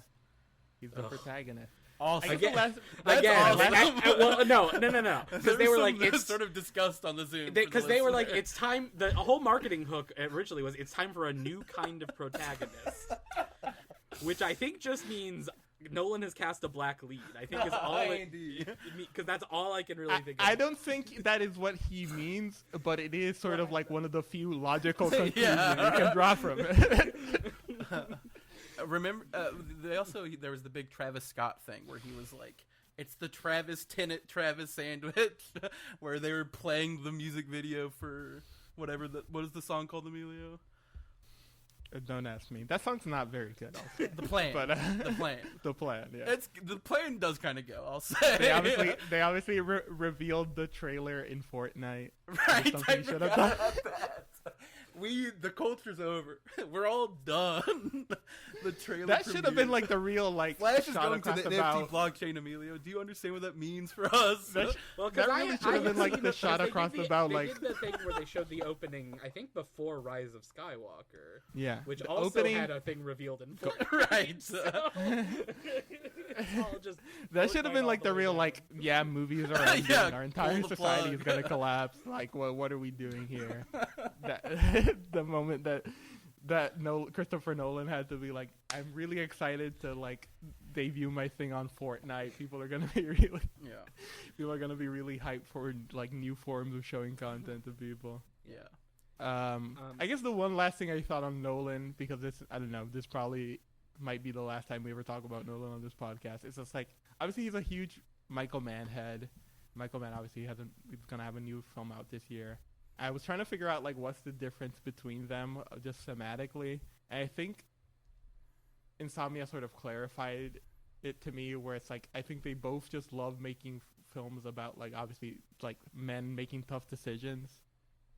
But I think Nolan has a sort of weird addiction to importance, I think, and just historical importance and just the importance of what these guys do, whereas Michael Mann is more no, these are just guys. Yeah. They'll just do whatever. This is important to them because they're just very serious people. Whereas Christopher Nolan is the guy who's I want to make Oppenheimer, and even making a movie about insomnia, he's like this just can't be his reputation is ruined. It's like his reputation is the backbone, which is holding all of LAPD's criminals in jail, and like if he gets caught, it is funny when they're like, everyone will be released if you get if this IA thing goes through, and it's like, is that how it works? I think Christopher Nolan's just kind of a cornball. Like he's just kind of right. Like I don't like his politics. I think like through his movies, I'm like I don't think we would think the same things about how things should be. But he's like a war dad, I think. Is his but then in Michael Mann, it's like I don't know, but he doesn't care. Like you just said, like he's not as obsessed with like what does this mean in the grand scheme of things, and what's right. And Michael Mann's just like this is just guys. Yeah, it's like Michael Mann will make a movie about a guy, and Christopher Nolan has to make it about one of the great. He's like, one of the great guys. What is the thing? Because I'm excited for Oppenheimer. I was a little skeptical, but then I saw the new Mission Impossible yesterday as we record this in IMAX, and seeing the Oppenheimer trailer in IMAX is such a game changer. That movie is going to rock. But it is also so funny when Albert Einstein gets his hat blown off, and it's so funny when Matt Damon's like, how about it's the most important thing ever? Every time that Matt Damon scene comes on, I'm like, God damn. I'm like, that ruins it for me. I hope he doesn't make it. I'm so excited for Damon's performance. The way that it is shot so Albert Einstein is like Nick Fury or whatever is like very funny to me. The Einstein in the trailer is like, such a great where it's like thing. he has to like find him at the lake or whatever. Like that wind blows his hat off, and then he like track looks him at down. the camera. That's why I'm worried about Oppenheimer. I'm really excited, but I don't understand how his like Nolan sensibilities will intersect with something that is really truly very serious and important as Oppenheimer as the bomb, like, and those two things together. I'm worried, but I'm excited. That's the juice. That's what I'm there for. I'm there for it being accidentally tasty. I'm completely let's just make crime illegal. Yeah, the Dentac can make crime illegal. What a brain on that guy, Chris. Dark Knight Rises is one of the stupidest films of all time. For sure. And it's one of my favorite films to watch. If they did the AFI list again, it should be on there. Not Dark Knight, just Dark Knight Rises. No, it should be on 100 lines, 100 laughs or whatever. Perhaps as a point of transition, I can mention. So, Insomnia was distributed in at least North America by Warner Brothers, and Nolan, of course, has been like a Warner Brothers person since the beginning. Like he did all the DC stuff and everything since Warner Brothers. He got mad at Warner Brothers about the day and date on HBO Max stuff, and so that's why Oppenheimer is being released by Universal now, which I think is interesting because to lead us into the Greta Gerwig talk, Barbie is of course WB's Warner Brothers big July release that they're doing, and that's part of the reason why people think that they have stuck to the same weekend. It was just so that WB could be like, we're not budging off of this, like we're gonna like, but also like people are like, but they want him back, so like maybe they should have moved it. Like there's like a whole lot of stuff going on there with the studios, and obviously like the studios are in an interesting place right now during the double strike that is happening, and also just in like David Zaslav just in general having previous to the strikes been in an interesting cultural place as the man who seemingly wants to cancel and remove everything you like that you have access to. I mean it is interesting to me, like the Oppenheimer Barbie thing, like it is sort of reminiscent, I guess, of Dark Knight, Mamma Mia, or whatever, right? Or there's like other like there's been other like there's other like Nolan movies, like or just like the days when there were multiple big movies in one they would weekend, drop in the same where it was like true counter I think programming Jaws went up that was against like something these as well, which again a completely different world that came out in. Right. But, and it is like it's interesting that like this is the first one in a long time where it feels like no, these are two like tent poles for each studio, and they both like want each of them to do well. And I don't know, it's an interesting world that like we're getting one last sort of gasp at one of these, and who knows whether it'll happen again anytime soon. Yeah, I mean, Safe Money is on it maybe being the last time this ever happens, unfortunately. I've heard. Yeah, I might be wrong, and also I'm not like a prognosticator. Like I don't really care, Sure. but I have heard that Barbie is. It seems like Barbie's gonna win, so to speak. Like, I mean, that seems to be the Sure. It'll make more money, partially because it's I mean, shorter it's and like they costs can less do if more. They can just show more. Yeah. Yeah, they can, right. So it seems like, I mean, also Nolan movies tend to be leggier. Like it's like, you know, the dads don't roll out opening weekend. They like go like in the middle of August and see Dunkirk with their on a Yeah, that's like, how Dunkirk made. Like, it had a decent opening, but Dunkirk just like opened like in late July Yeah. and stayed every single week of August. It was just like number one. Yeah. There was nothing coming Right, out. and he loves late July. And that is very true this year, that there is nothing coming out in What do August you mean? that is any threat to any of either Blue of these Beetle? two movies, I don't think. Yeah, Stray's gonna really Strays will rocket not be to coming number out. one. Yeah. Strays again has been pushed. I have heard. Sure. I like catching strays. But yeah, let's start talking Gerwig. So yeah, we're talking Mistress America specifically today, which I feel like. So I guess the Gerwig breakout was Frances Ha, right? That was like, I feel like when we were like, Greta Gerwig is an important artist who like we need to pay attention. Maybe to. that is when if you're considering that the breakout, because she starts in mumblecore with like Joe Swanberg and like Mark Duplass making those movies, and then that transitions into her being in Greenberg in 2010, and then Her launch 2 as years like a later. writer, though, like as someone who is not just yeah. in front of the camera talent was Frances Ha, right? Well, yeah, and then I believe Nights and Weekends is Joe Swanberg, and she is credited as co-director, which there's a whole sort of drama there. But then, as anytime Joe Swanberg's brought up, there's drama. But there's the Noah Baumbach and her relationship that starts in Greenberg and then pivots to they co-write Frances Ha, they co-write Mistress America, and then eventually now they've co-written Barbie as well. And she was in White Noise, and then she's in. Yeah. I mean, and she's heavily the inspiration for Marriage Story. Like, sure, yes, yeah, They have two, and like also they're like, yeah, right. The and then it's also like then after Mistress America, she directs Lady Bird, and then Little Women, and now she's directing this, which is sort of the full circle of like Baumbach directing her scripts, and now she's directing Baumbach's script in a way. Pretty funny. Yeah. And that is the reason why we picked Mistress America, and not because a member of our podcast who couldn't be here today objected to watching Lady Bird. Yes. So, but yeah, I mean, I do think it is interesting to look at this movie in contrast with Barbie, as just like Barbie is a Gerwig Baumbach movie in a way that obviously Lady Bird is a Gerwig solo, and I guess. Apart from just the adaptation, Gerwig is the only credited screenwriter on Little Women. Right. So, well, this is the thing: is like they're like when they talk about it now, they're like, oh, we all like read each other's scripts and give notes to each other on it. So like, apparently she like had a heavy hand in Marriage Story, and he had a heavy hand in Little Women, like that sort of that's sort of like I think what they say if you ask them, but like sure, solely credited on each of those movies. Yeah. So yeah, I mean, I guess to get into like Frances Ha was definitely the first time I took note of Greta Gerwig as anything to like to be aware of. I saw Frances Ha. I don't remember did I see it in the theaters or not. I think I maybe did. I definitely saw Mistress America in the theaters and like saw it and liked it at the time and found it very funny. Frances Ha was one where I was like, this is a special movie, and like. It was one where like I revisited that one a lot, and like it was one of the first Criterions I bought and all that sort of stuff. Mistress America was always just like I had a really great time at that movie, and I think that movie's really good. And then I haven't revisited it since then.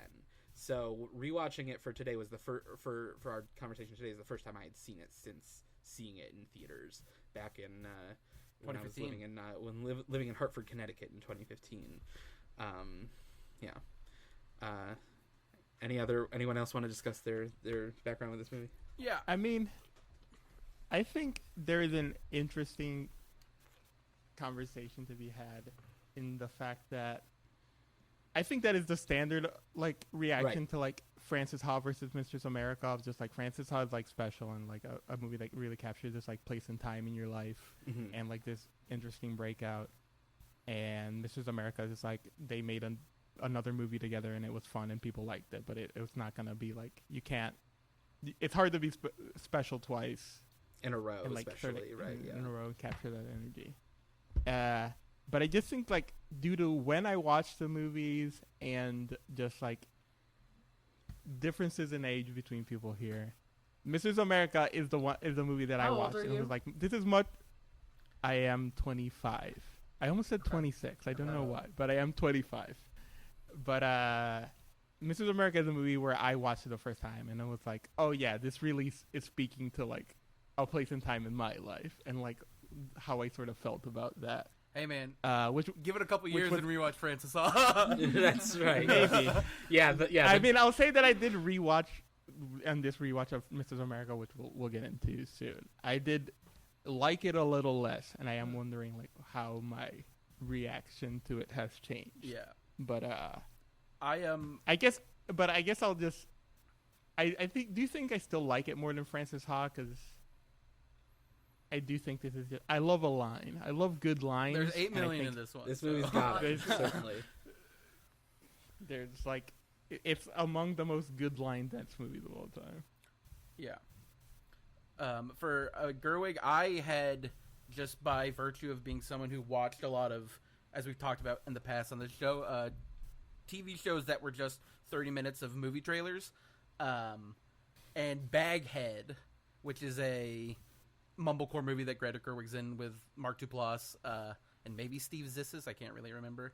And I was like, Sounds about right. I was aware of that, and then I was aware of mumblecore and like aware of who Gerwig was, and like wanted to see Greenberg when it came out, and like my parents wouldn't let me, and then and like knew Gerwig was in that, and was like excited for Francis Ha when that came out, and because it's part of that IFC deal that they had at the time, it was like straight to Criterion, and I remember when it came out, I got it, and it was like, this is a huge movie, and then when Mistress America came out, I missed it in theaters and then saw it later, and have like revisited it a few times and like think it's hilarious and one of his best movies.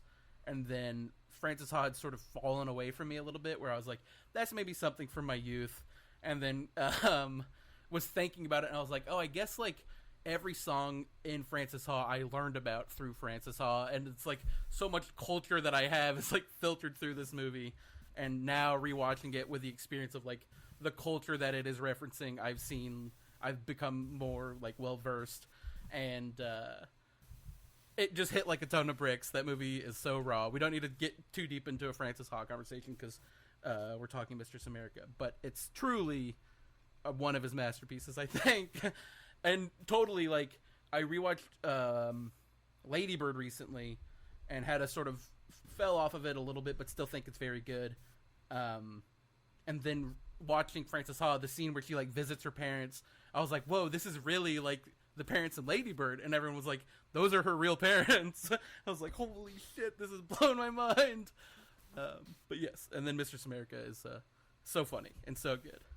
And we'll talk about it. I would like to clarify something that I think this is important context that I guess due to just like when I got into films, I do think I watched Lady Bird before I ever watched Francis Ha interesting. or Sure. Mistress America. Fascinating. I fall somewhere in the middle. I think all three of you.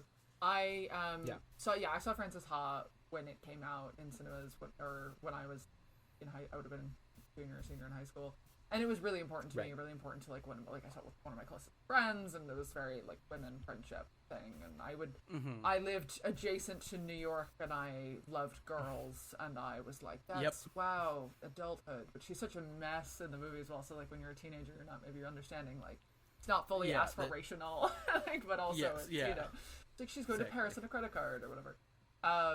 So I love Francis Ha was big for me, and then I think I just said this because I just saw this film for the first time for this recording. Whoa! I had never seen Mistress America.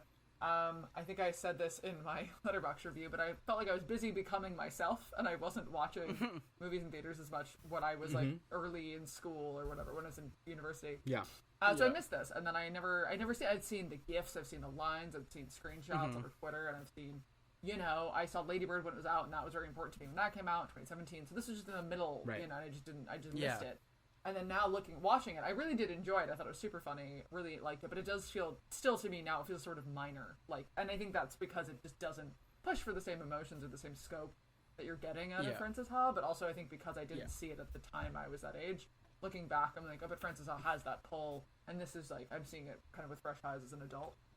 So I didn't have the same, but I really did enjoy it. Like, I thought it was great, and she is so funny because she's, like, Gerwig is playing this Gerwig's herself, really... but like times 10 and like more vapid than she usually plays and more self-absorbed and not like as endearing as she's usually. Right. Yeah. It's what if Greta Gerwig had no self-awareness, sort of like kind of, you know, and so it was a load of fun. But yeah, I just totally missed it. And then I love like, you know, it's very easy to like Greta Gerwig stuff, and it's also easy, I suppose, to criticize her. But I find her scripts almost impossible to criticize. The ones that she writes herself, frankly. Like, I think that they're really strong, and it's easy to say that as like a woman who, like, whatever, had many of the same life experiences as her. But it is, I like her. I'm very excited for Barbie, even though that's a whole other thing. We'll talk sure. Barbie for sure. The I think Mrs. America, I mean, I still basically love it. It is sort of one of the best examples of one of life's most important like lessons, which is that anybody who calls himself an entrepreneur is a scammer. It is like there's something about it because you called it minor, and I agree in a sense, because for where it falls sort of in my like thoughts of what I like about Bombbox movies, it is sort of in the middle. Whereas like if you were just like looking at letterboxd ratings, if that was like a thing, you were like, what is that? It would be higher up, because I think the joke density in this thing is unmatched by like any mainstream comedy of the past decade and a half, with a few exceptions. And I think I just can't overlook how funny it is. Like, rewatching it this most recent time was probably like the 5th time I'd seen it, and it's still, every line hits so hard. Checking the time code of the movie and seeing that they get to the house halfway through, I lost my mind, because in my head I'm like, the house is like 20 minutes of the funniest stuff in the movie, and it's like, well, actually it's like 30 minutes and it's wall-to-wall jokes, and you will not be able to breathe through parts of it because you're laughing so hard. And I think that I just like have to commend that, where it's like, you don't get movies this funny. And a performance, I said on Twitter that Gerwig is giving a Robin Williams performance, which is funny to have in contrast with Insomnia. But like the way she tells jokes, it's just like like back to back to back. Here's a million things I'm gonna say, and then I'm gonna go like in, you know, whatever at the time Fabletics teach a spin class. It's like so funny to see Gerwig in that mode. And when she's like she's like, do you know where Times Square is? And then she's like, welcome to the Great White Way. You just imagine her getting to the top of the TKTS steps and just waiting for like 15 minutes for Lola Kirk to get there so she can make the big entrance, walking them, because those steps, they go to nowhere. They're just steps that you go to the top, and then you're on top. You're above the ticket booth. And so you just like, and that's like a classic New York. Like when I went to NYU, and when my dad came to visit, like we would go like sit on the TKTS steps for like 15 minutes and just like sort of take in the air, or like take in the area or whatever. Like it's like a thing that like people do, and like they hang out there, for, like especially tourists. But it is, it's a really funny way to think about thinking about Gerwig being like, I want to make like a really big entrance for this like person who is like this so slowly. Right. She's like hearing the applause in her head. Like it's there's I think what you said, Cassidy, about Frances Ha being a thing of like, when you're a teenager, it is like all awesome. She just is like only doing cool stuff, smoking indoors. And I think the same thing you can say about Mistress America, where it's like Kirk as this like college freshman. This is the perfect person that it's like, she needs to learn this isn't someone to aspire to be. But at first it's like, she's in the big city, there's all this stuff, and she's like, I don't even know anyone who lives in Times Square. And it's like, yeah, because no one lives in Times Square. Yeah, her apartment is zoned commercial. Yeah, which says, but that's like, fake, which is so funny. I mean, yeah, the discussion about this movie is going to be quotes where I'm just laughing and like here's the 90 things that I wrote down that they said that was funny. But I guess, Go ahead. I think Kirk's really good, I'll say. I think, obviously Gerwig is the showpiece, but I do think Kirk is, to me, just a very believable person at that age. Yes. And it's maybe Yeah. a big reason why I was like, oh yeah, that's me. We should That say is what just like, the setup is with Kirk, which Sure. is that Kirk is she's a Barnard freshman. She's an aspiring writer, and her mother is getting married to Greta Gerwig's father, and we never see Greta Gerwig's father. We just hear him on the phone, I think, once. But she's new to the city. She doesn't have a lot of friends. It's like that college freshman thing of like, I don't like. I'm trying to figure out who I am as an adult, sort of thing. She wants to join the literary society that throws pies on people when they get in or whatever. And then she connects with Gerwig and like sort of has all these adventures of she finds this like, character and is like, I'm gonna write down every single thing that she says. Where it's like, yes, she says it's too much fun to agree with her as the opening line. And I'm like, that's great. That's exactly like, you just want to enable this. And I mean, and you talk about the exposition dumps and like how well it's used in Insomnia. And like, this movie is 80 something minutes, 86 or something like that. It's less than 90, definitely. It's so short, it's so fizzy, and like at the beginning you were just getting like scene after scene after scene that's just like, Lola Kirk, we get it. She is like this waifish character, like everyone walks over, she's a doormat. And then it's like, here's 5 minutes of Gerwig like going to parties, doing this, like talking about Twitter, and you just get all this stuff. And it's, performing with the band, performing with the band's so funny. which is I think is like why this movie is sort of interesting as a Gerwig auteur piece, because I do think this is sort of more than Frances Ha. I think this is sort of halfway between what a Greta Gerwig movie looks like when she's a director and what a Noah Baumbach movie looks like. Because if she has any sort of like hallmarks as a director, it is that like chaotic, like line bounce, it's very Lady Bird, bouncing here. Yeah, Lady Bird, but I think even like Little Women is like that, which is sort of like what really marks that as her trademark, which is like what is she gonna do with I think this that's why like she was so suited 100-year-old to novel? Women, because you can get away with that because the artifice of it is like, okay, but this is the old times and people kind of talk differently, and now when you do it, it's like it's always a stage play, and it's fine if you want to, that's part of the thing, which she's very good at doing, the constant chatter. There's a lot of great like overlapping dialogue in Little Women. Yeah, which is like obviously Baumbach, a dialogue guy, but I don't think he's quite that chaotic in his own films, and that is sort of more the energy that Gerwig brings. But yeah, so they meet up because Kirk is like, I need to meet this person. My mom wants me to meet this person before Thanksgiving or whatever, because they're gonna both give readings. And like, one of the first great jokes is that her name is Brooke Cardenas, which is just a great name to put with Gerwig's whole vibe. I mean, it's a very girl's name. I mean, there's a lot of we mentioned girls. Girls was mentioned. There's a lot of girls' energy in this, which we love to see. Our second straight year of talking about Lena Dunham buddy, on every single episode. Our second collectively, but my 15th. However long, when did Girls come out? I guess not that long ago. 2012. Yeah, something like that. But I was there on tiny furniture, man. I got it on the ground floor. Sure. But yes. Number one Lenny Letter subscriber. You joke. We were there. But yeah, she calls her and she's like, "You've reached Brooke Cardenas." She's got the voicemail and like hangs up the phone and instantly gets the call back and it's like, "Hi, this is Brooke Cardenas. I just got a missed call from this number." Very funny. And then she's sort of, Gerwig's like dispelling all this information about like, these are my ex-best friend who like stole my t-shirt idea and my cats and my fiance or whatever, and they like setting all of this in motion. And Gerwig at the very beginning gets photographed kissing someone at a party, which then her beau Stavros, who's in Greece, finds out about and changes the locks on the door. And pulls the funding from her restaurant that she's starting, where she you can also get your hair cut. Anytime she talks about the restaurant, it's great. It's just like it becomes a more fake idea the more she talks about leads it. into So terrible. You can get your hair cut. Like, that's like the first thing she says. And then she does the rewind noise. It's so perfect. The rewind. But no one ever brings up, I don't want cut hair near my food. I will say, just to decide, my main coffee shop that I go to near my office where I work there's only one coffee shop in the entire neighborhood, and it is also a hair salon.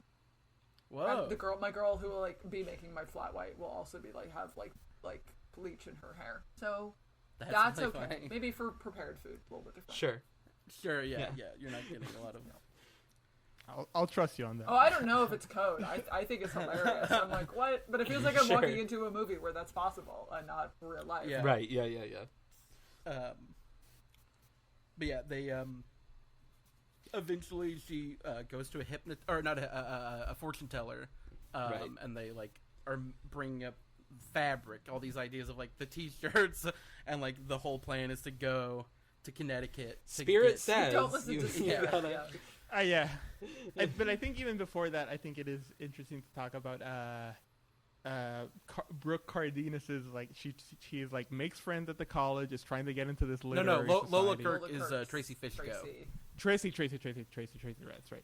She tries to get into this literary society. She doesn't get in with her friend. Tony, Well, there's a guy that she's played by trying the to great like, Matthew Sher. date, and then he ends up dating another Yes. girl, so she feels kind of like ignored.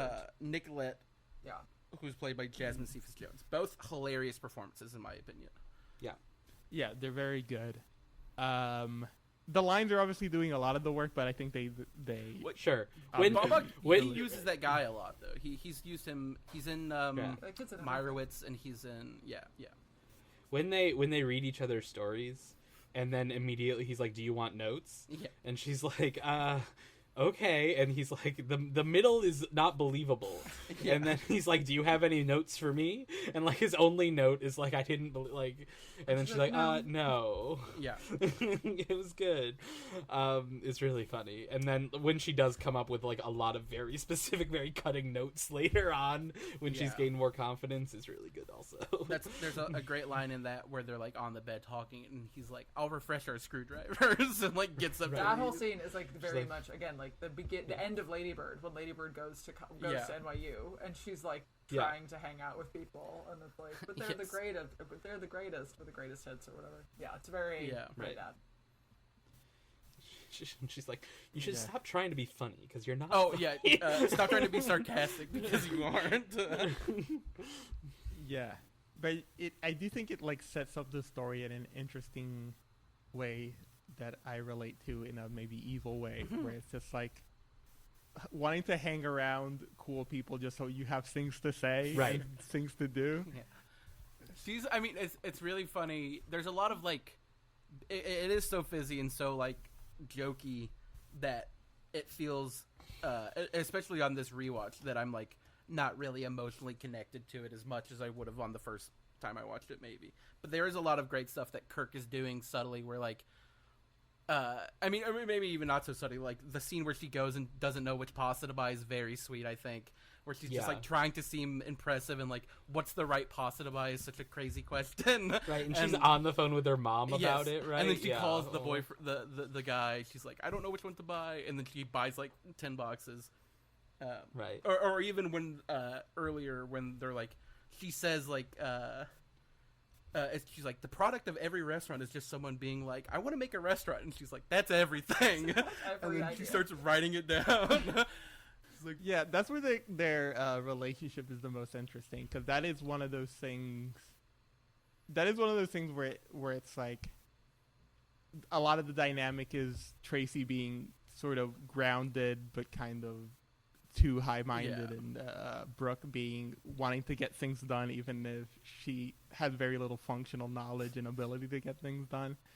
But those moments where it's like Brooke can sort of fight back a little and like push back against the Tracy's shit is very funny. Yeah. Until I think the end, where I think that is the biggest thing where I liked it less this time. Sure. Which is the sort of ending sequence. Yeah, post the house. Like the No, I Thanksgiving mean part. at the end of the house, when it's everybody being like, actually Tracy's the bad one. Well, I think is sort of like but that is a funny little that it's just overcorrect. like, because at that point everyone has turned against her, of like Brooke and then the other two kids, and then the way that everyone else just gloms on is so funny. Where the guy is like, The girl- they get she's the like, pregnant Do lady. you believe in abortion or whatever? She's like, what Yes. do you... yes, she's like, Yes, Mamie Claire, Mamie where Claire, she's like, I wrote 10 questions about your story. It's like, what would someone who bombs abortion clinics think of your story? But and then also you've got like the pregnant lady who's like an accountant lawyer or something like, and then they're like, you can drop a contract though, right? She's like, I suppose so, and they all turn against her. It's so funny. But I mean, there is like the climax of their story. It is sort of just like, okay, like it fizzes out a little bit, but there is like there's so much other stuff. I do like the scene where also just in the gorgeous, also which like the architectural significant home is like something that I was like, Yes. what when I was watching it, but also when Gerwig answers the phone to her dad being like, we're not going to get married, and then she actually gets like really emotional, and like that isn't obviously That's a good scene. that isn't most of what the movie is, but I did think it sent a little bit home where she was like, you can see how disappointed she is in herself, and I feel like most of the film is really maintains the perspective of Lola Kirk's character, where you don't think that it's weird that a 29-year-old taking it with an 18-year-old and like is clearly like you're seeing it through her eyes, and you're kind of seeing the wonder, and you're getting wrapped up in that world, and then to see her be vulnerable on her own, I think is needed and is always where it's gonna go. But I feel like so quickly it could just become Gerwig's movie because she's the crazy, charming, charismatic one with all the. But I feel like it actually maintains the perspective of the younger character decently well. Yeah. Because I do think, like, in sort of a reversal of what I said, like later in the ending, when Tracy comes back and Greta's like, so you're gonna apologize to me, and she's like, no, I didn't do anything wrong. Like, why would I apologize? That is a sort of good character beat. But that scene with her on the phone, it is good because up to that point it is like a very realistic dynamic that I have encountered of just like this very confident person is keeping a person around just to be witness to them being cool. And in that scene, you do sort of get the like melting that a little bit of, she has some affection for her. Well, yeah, and then there's like the back-to-back gut punch of like that, and then Michael Chernus is like, I'll give you money, but to close the restaurant, and like she takes that deal, and it is like she's very deflated, and then it is like the betrayal of the essay. But yeah, I think we're basically like plot-wise, they are at the.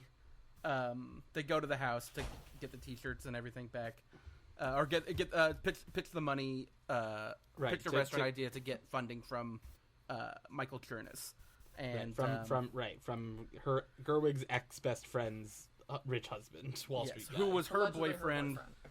Yes. Yes, Dylan, and Mamie Claire is her ex-best friend, which is another great. That's a very what's Gillian Jacobs' name on Girls? Oh, Mimi Rose. Mimi Howard. Rose. Yes, Mimi Rose. Very funny. And then, but I mean, I guess this movie is just in the Girls extended. It is. There's basically a lot. I mean, in Francis yeah. Hall, you have Driver, and it's very. And I think Michael Zegan also. You have one of the Kirk sisters. Yeah. Right. Exactly. Yeah. Exactly. But they go to the house and they are like having this meeting with all these pregnant ladies talking about like Faulkner or Joyce or whatever. Right, and, their book club is meeting. And the college folks are like, this sounds interesting. Like, can we get in on the this? kids is, holy shit, these pregnant women are really smart. And then he's like, can we sit in on this? I mean, all the stuff with him. And, like, when they're playing chess, and he's like, who am I playing? Deep Blue? I took my hand off? And they... he clicks when he's about to lose. Well, yeah. And then the girlfriend, Nicolette, has the essay and is, like, reading it in the bathroom. And he's outside eating the ice cream sandwich. He's like, I brought you food. And then he's like, well, I can get you another one. She's like, it sounds like you're eating something. Yeah. Right. Them also constantly asking Mamie Claire, can I have this? Is it all right if I do this? the way that they're so, like, little kids about it. And then the guy, Michael Chernus shows up. He's like, we should get weed. I've got weed in the freezer. Did that kid steal my weed? And she's like, you said weed like 15 times. He's like, they're next to the chip witches. Where he's like, I used to be cool. I listened to Nirvana. Yeah, Right, I mean, saw he's- Nirvana before Nevermind. One of the great lines Turnus there is so good. is yeah. I mean, Turnus is a king. You already talked about Manhattan. I mean, Yeah, and he's He's- throwing heat there, I imagine. yeah, he's great. He's Fritz, who whose girlfriend is a sex worker. Yeah. One of the great jokes is when Mamie Claire's like, I get really into triathlons. I'm like, oh, Brooke teaches cycling. She's like, well, I only like cycling when it's get running and swimming with it.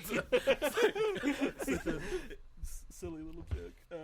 But yeah, so then they Gerwig does this big pitch for Turnus and like sort of like saves it and like does this great pitch eventually In the that media center. yeah.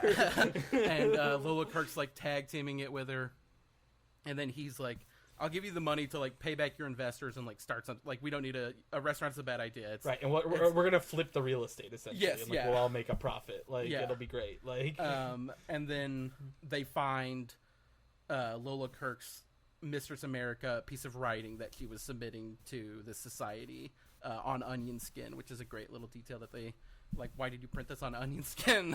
And right. they all read it together and turn against her.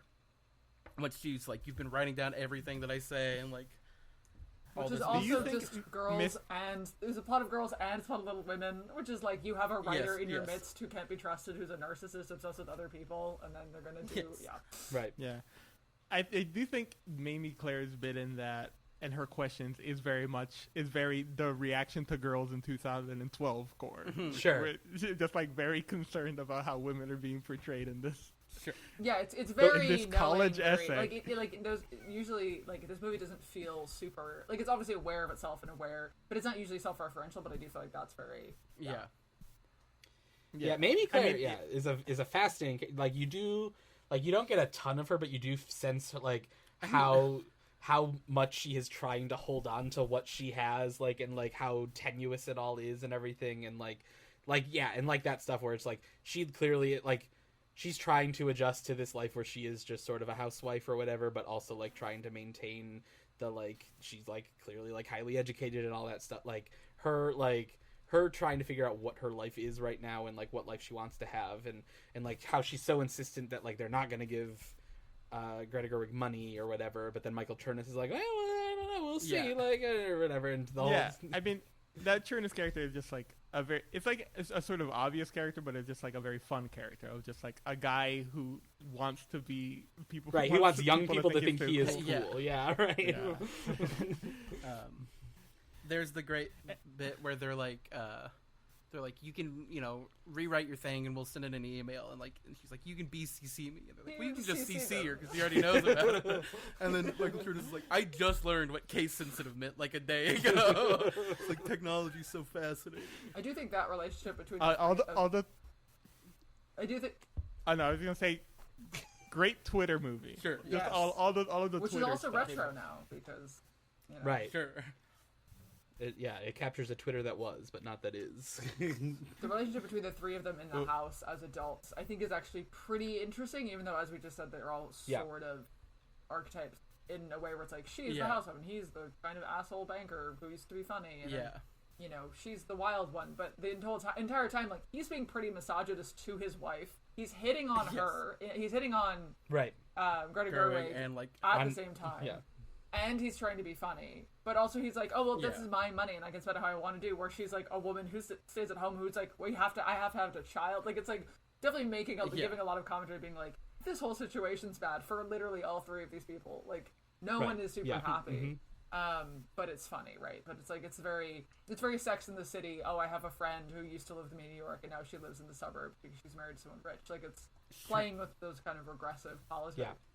But it is a real and thing as well, so I think it's doing it pretty well. When they go to the wrong house at first, and she's like, I don't know which house it is. I live in New York. Sure. Like, have you been here? Just like And once. Yeah. Right, I'll recognize it when I see it, right? And then he's like, they're yelling all the time. Yeah, I mean, the neighbor is so funny. When he comes to the door and she's like, were you watching kitty porn? And he's like, I'm a pediatrician. Yeah, it is. Yeah, because it's an interesting relationship because because it's like he clearly resents just being like a grown-up adult who just makes a ton of money and has to be some level of responsible, which is why he's sort of hitting on and just is desperate to find hang the around, weed and hang around Gerwig and these kids because he wants to be cool, and he's sort of envious of the place where Gerwig is at, even though Gerwig is obviously trying to get out of that because she even beyond whatever manic confidence she has, she does sort of realize that it's sort of sad to be where she is. Right. Well, and he ultimately isn't going to give her, like, he's not going to live vicariously through her by, like, having her start the restaurant either, which is interesting. No, but I mean, it's, like, even interesting because it's, like, him denying her the restaurant is sort of him keeping her at her state, where it's, like, he's denying her the opportunity to become a responsible adult and to sort of get to where he is. He's sort of keeping her in this state of arrested development. What's the line where it's like rich people don't, or like they're like, oh, they're the least generous people, and then one of them's like, they always give the worst candy at Halloween or whatever. Yeah. I mean, that does sort of remind me another movie we talked about on this podcast of Cosmopolitan. Oh, Metropolitan. Metropolitan, that is true. Of just like, the inherent just like fun ridiculousness of people who think they're very smart. Sure, yeah. Yeah, I mean, obviously Stillman is a very Gerwig's in Damsels in Distress. Very similar classes, Baumbach. A lot of the same players. Chris Eigenmann. Do any of you know what this house is? Like, is significant? Because it seems so architecturally significant, but I did not do my research and figure out where it is. I remember because isn't it? It's 2015, and isn't there also like there was some other? Is it Ex Machina? They have some huge house, right? That is like this was the real house. No, I feel like I remember hearing something about it. Okay, but I think just it love might like just a be that like set piece. Like it's just it just all the glass. Yeah. The particularly for a comedy, because usually you're like, oh, it's eerie or it's foreboding, and this is just like it's just very hilarious. It's very like obviously very screwball-y, and it makes me think of like just like the big mansions and like Holiday or something where they're being crazy inside. There's all sorts of like stairs in weird places. I feel like where they're always like going up or down. Everyone's on different like it does like there's a lot of like opportunity for like very visually and interestingly dynamic blocking where like characters are in weird places and relationships to each other. I mean, what you said, the place, it was called the Media Center, or what do they call it? Right, or whatever. Right, they have an actual velvet curtain. Right, and then they have the big projector with the 3 different colors, and like any of the reverse shots of like them like looking up at Gerwig are very funny, where they're just like waiting for her to do something. I think you mentioned Twitter. You mentioned that it's like there's a lot of great posting humor where she says time to tweet on Twitter. She's like, I'm going to post an Instagram, or she's like, I'm going to post a gram on Instagram. That means photo. A lot of things like that are very good. I think she does scroll through her feed at one point, and like there's some good stuff there. She reads some of her tweets. She's like, not everything's a Twitter idea. What's that? She's like, I would do a cabaret called High Standards, and it's just me singing the standards. I mean, that's another great like thing in their dynamic that I like really enjoy and relate to, of just like somebody like that giving you an idea and you trying to like plus it up or say something intelligent, and then just like they just get mad at you. They're like, you don't get it. Like when she's like, it'd be called Mistress America, and she's like, oh, sounds like America's Woman on the Side. And she's like, come on. But she says, I'd love to get in the app business. There's the great scene where they're at the bar, and her like the girl who knew her in high school comes up and was like, you were a bully, you would like touch my skin and lick it and say, yep, tastes bitter. And she's like, I feel bad for the 13-year-old girl I was mean to, but I don't feel bad for you. She's like, we're both in our 20s or whatever. And she's like, I just turned 30. Right. She's like, happy birthday. Right, and she's right, and the lady's like, oh, we just saw Other Desert Cities, and Greta Gerwig's like, oh, that's like, it's like pretentious trash or whatever. Yeah. She's like, we loved it. It also, when I was watching this, it felt sort of like, I was like, is this a period piece? Because I think it was mostly the way that I think Lola Kirk's character was dressed, and a lot of the way that some of the teenagers were dressed as well. I was like, this could not have been in 2015. I was like, I've been in New York in 2015. I don't think this is, but I think it's just the kind of holdover of like the more twee, like hipster 2012 thing in that movie. But I was like, this feels like it's trying to be of a slightly earlier time than it is, even though obviously all the Twitter references, I guess, were could have been earlier, could have been 2012. Oh yeah, it's almost like it's like a 2012 period from 2015. Like it's a very small difference. But I feel like she's got the 3G iPhone with the cracked screen. At that point, she would have had the 5 at least. We can do the math. Right, God. How cracked that screen is, she might have had that phone. Sure, yeah. It could. It's like her high school phone or whatever. Right. There's also, in Francis Ha, you get a lot of good iPhone 4 and the old white MacBooks. It's just great to see those. Yeah. But yeah, I mean, is there... I think we can, if just any favorite lines we want to get out I there. feel like I've said all mine. There's so many. I've been through a lot of them that I think I like. Yeah. There's, I mean, yeah, there's a lot of great ones. I try to write down as many as I could that hit. Yeah, it's weird that someone that studies rocks is really into Jesus. Yes, that's a great one. When her dad, she's like, my dad's a geologist, but then he's trying to convert to Catholicism, convert your mom. It's very funny. But yeah, I think as far as Barbie goes, how are we all feeling? It's sort of we're closing in on it's finally going to be here. Right. I'm sure things will get more normal in the discussions about it. What is the order of operations for you guys in terms of actually seeing the films? Are you going to press screenings? Are you going on the day? Like, what's the plan? Right now, I have not bought any tickets. I'm sort of just because it's not playing. Oppenheimer's not playing on 70 near me, but I'll see it in IMAX, and I'll see there's like a small 2-screen theater near me, and I'll probably see Barbie just roll out during the middle of the day. I'm trying to figure that out. I go away on vacation a week from Saturday, so like, and I work my day job Thursday, Friday, so I'm like trying to figure out how I can see one or both. My local indie is showing Oppenheimer on 35, but then we also have an IMAX that's just like probably the worst version of IMAX that's not a LIMAX, where it's like not a super fancy projector or anything. So I'm like torn is on that, and then like the art house is also showing Barbie, but also that's so I'm like really like struggling figuring out when I'm gonna see what and how and in what order and what, like, all possibilities are on the table right now. I feel like the standard thing is people are gonna see Oppenheimer and then Barbie probably, if they're seeing both. Sure. Especially if they're doing if they're doing the double feature, especially on one day. But yeah, I'm still trying to figure it out. I have tentative plans to see Oppenheimer in IMAX, but that is not near me. It is like it's like 2-hour drive that I have to make to go watch Oppenheimer, and I'm sort of trying to figure that all out because there aren't any pre-sale tickets for Oppenheimer yet here, and it's like once I figure that out, then I can figure out where Barbie lands, because it's like Oppenheimer is much more of the special format thing where you need to figure out where you can see it, whereas Barbie I'll watch it anywhere.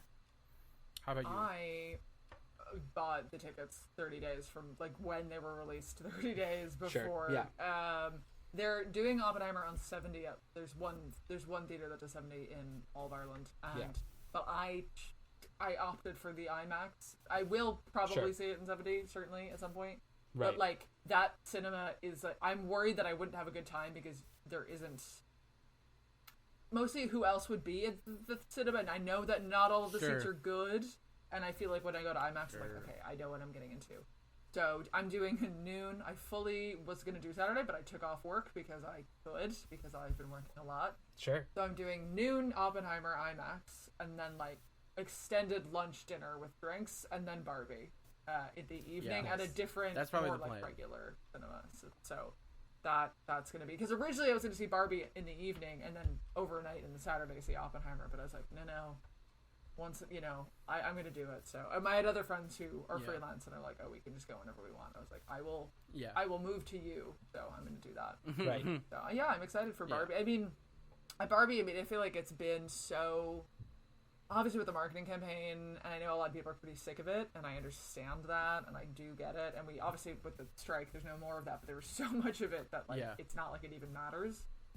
The amount they had like 4 or 5 premieres. They did the world, like the global press tour, like it's massive. Right. Every other Margot dressed like a different Barbie at every one, like all that sort of stuff. So, but I'm I'm not completely jaded to it. I think I'm still gonna have probably a good time.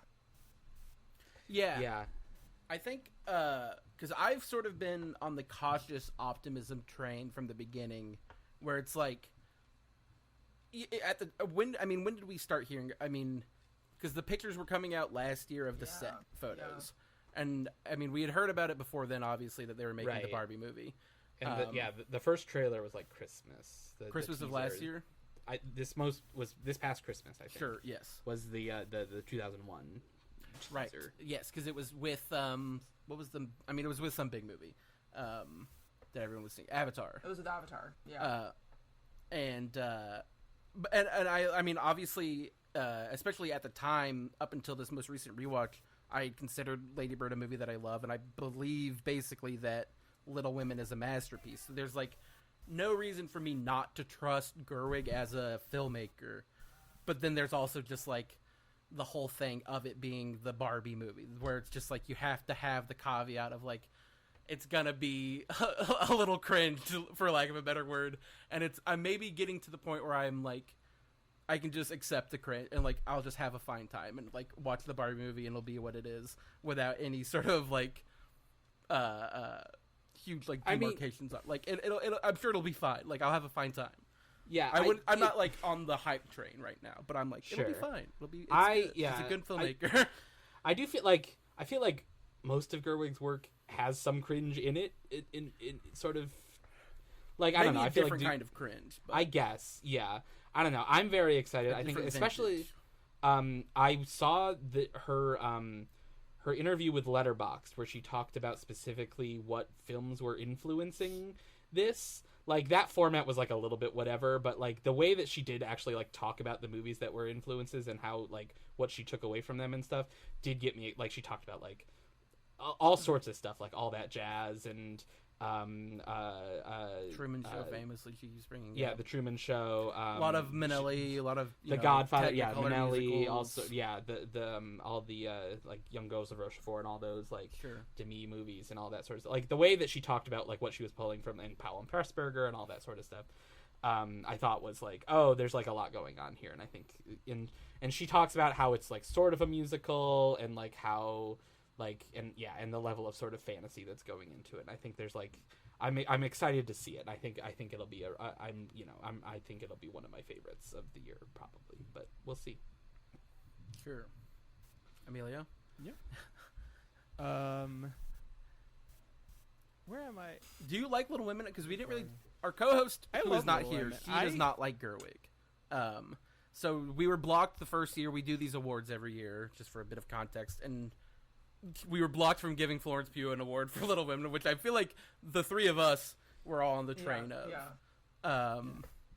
And I mean, I think that whole movie is tremendous, and Pugh's like outstanding in it. But so now, like, obviously, like, I'm curious where you are on Little Women, Emilio. I mean, I love Little Women. I mean, I might be unique here in that I like Little Women when I like Lady Bird. No. That's 100%. I'm on that train as well.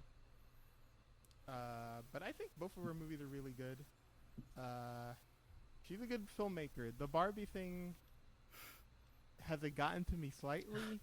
I mean, it's... But I try to, like...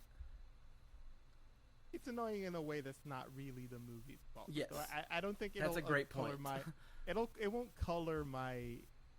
whatever my thing. That movie is not its marketing budget.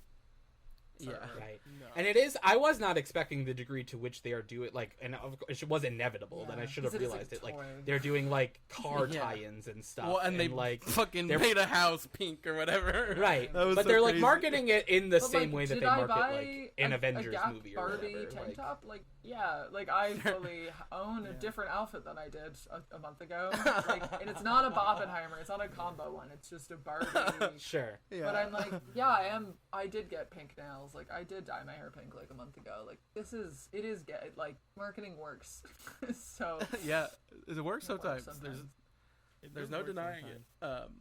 But I do think for sure it has been like a sort of, two lines crossing of just, I was initially more skeptical of Oppenheimer, and then as it's been closer to release, I've been getting more and more excited.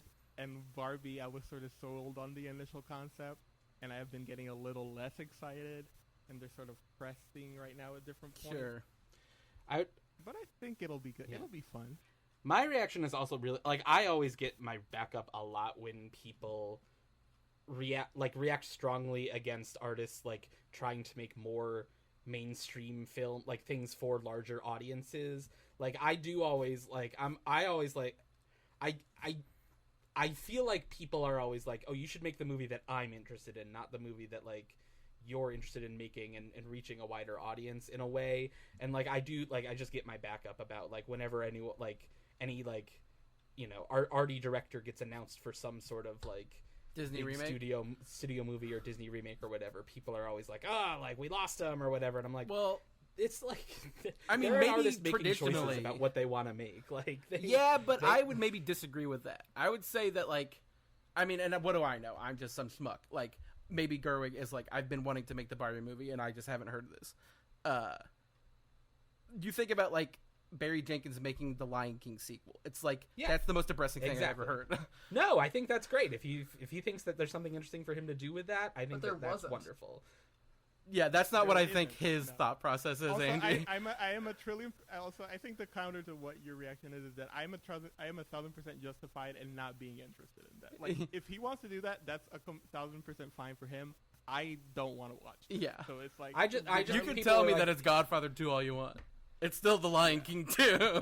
It's still Mufasa Origins or whatever. I think what has become sort of mainstream, yes. I think it's changed from what? Different. Like, if Greta Gerwig was just making, like, some studio romantic comedy for $100 million with some dancing in it, I think the backlash would be much less big as making the Barbie movie. Yeah. Which is, I mean, that's just the state of the industry. That's just the state of the industry, which is, again, it's like one of those things where it's like, I don't blame her. Yes. I think the movie might be good or bad with or without all that attached to it.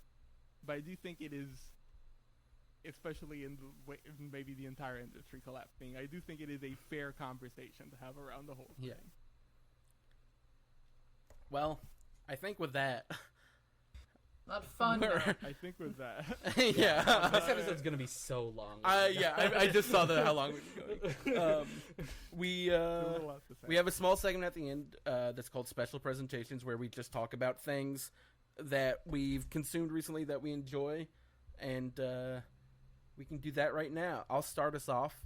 I watched Spike Lee's Mo Better Blues recently for the first time, and it's a masterpiece. Completely in love with it.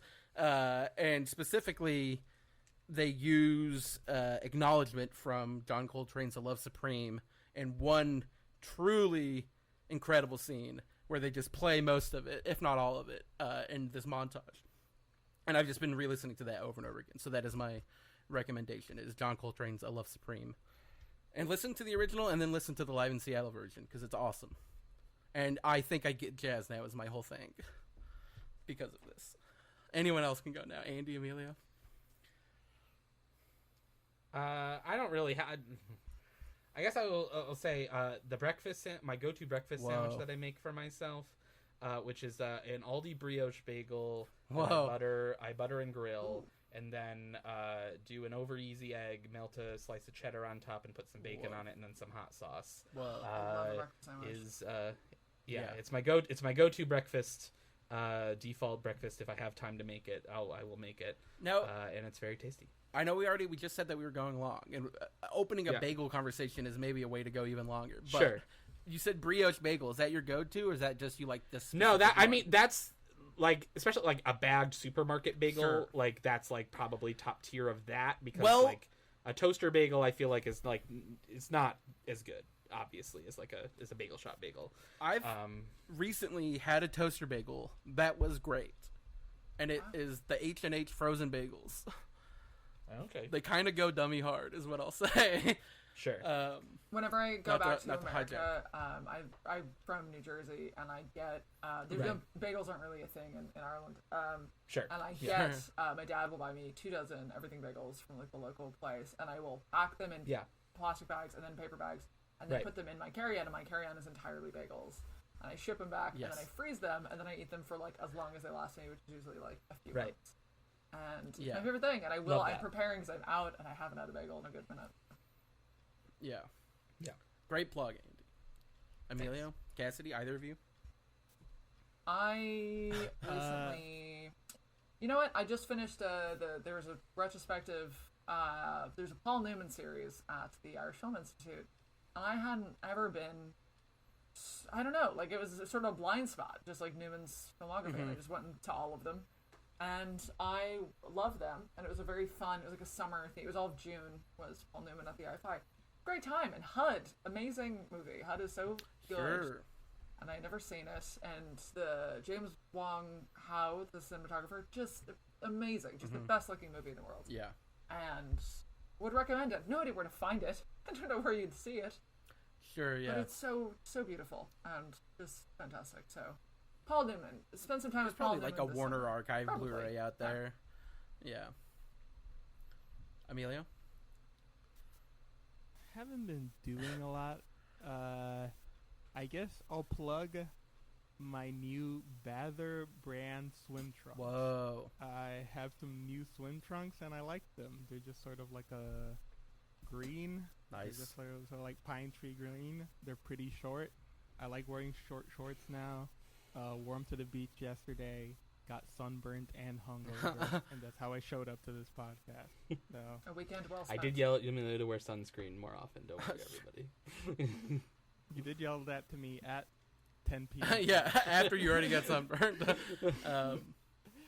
Well, yeah, I mean, at this point, if there's anything you'd like to plug or promote, social media, anything like that, Cassidy, now's the time. Yeah, I have literally nothing to promote. You can follow me on Twitter, I guess, but just everything's so in flux, you know? Like, who knows where I will be? I am at Olsen Cassidy on Twitter. I am at Cassidy Olsen on Instagram, and I guess Threads, even though I've posted twice. And Threads ain't it. Drop Threads. Yeah, it's not. That's the thing. It's like as I'm soon not, as you I'm not really can. on there. So yeah, I'm on Letterboxd. I'm on Twitter. I'm tweet all the time. I shouldn't. Yeah. And that's all. Awesome. Thank you again so much for being on. Yeah. Yes, thank you for having joining me. us. That was a lot of fun. Yeah. And then as far as us, if you want to follow the podcast on Twitter, we are at Can I Kick It. We're at CIKIPod on Letterboxd and Instagram. Can I Tick It on TikTok? Can I Kick It on YouTube? Half of these are dead accounts, I will say. None of them are dead. They just don't get you. They're sort of like they're dying. Zombie. Yeah. They never died, Andy. They never Dormant? went away completely. Yeah, dormant. They're Will Dormer accounts. Yeah, they're sleepy as hell. And you can email us. I mean, he's not coming back. Well, I mean, now That's he's not dead. the way to refer to it. Will Dormer in the sort of middle is where our Instagram that hasn't been used since 2021 is. And you can email us questions at canikicitpod@gmail.com. We have our coffee, which you can donate money to at ko-fi.com/CANNESI. Our theme song is by Tree Related, who's on Spotify and SoundCloud at Tree Related. I am on Twitter at Clatchley. Andy is Andy T. Germ. And Emilio is I'm Laugh Alone. And I guess since Jesse's not here, She'll will have been at the beginning of the episode. Well, sure, yes, she'll be here in spirit. But I will release the audience. Bye. Bye.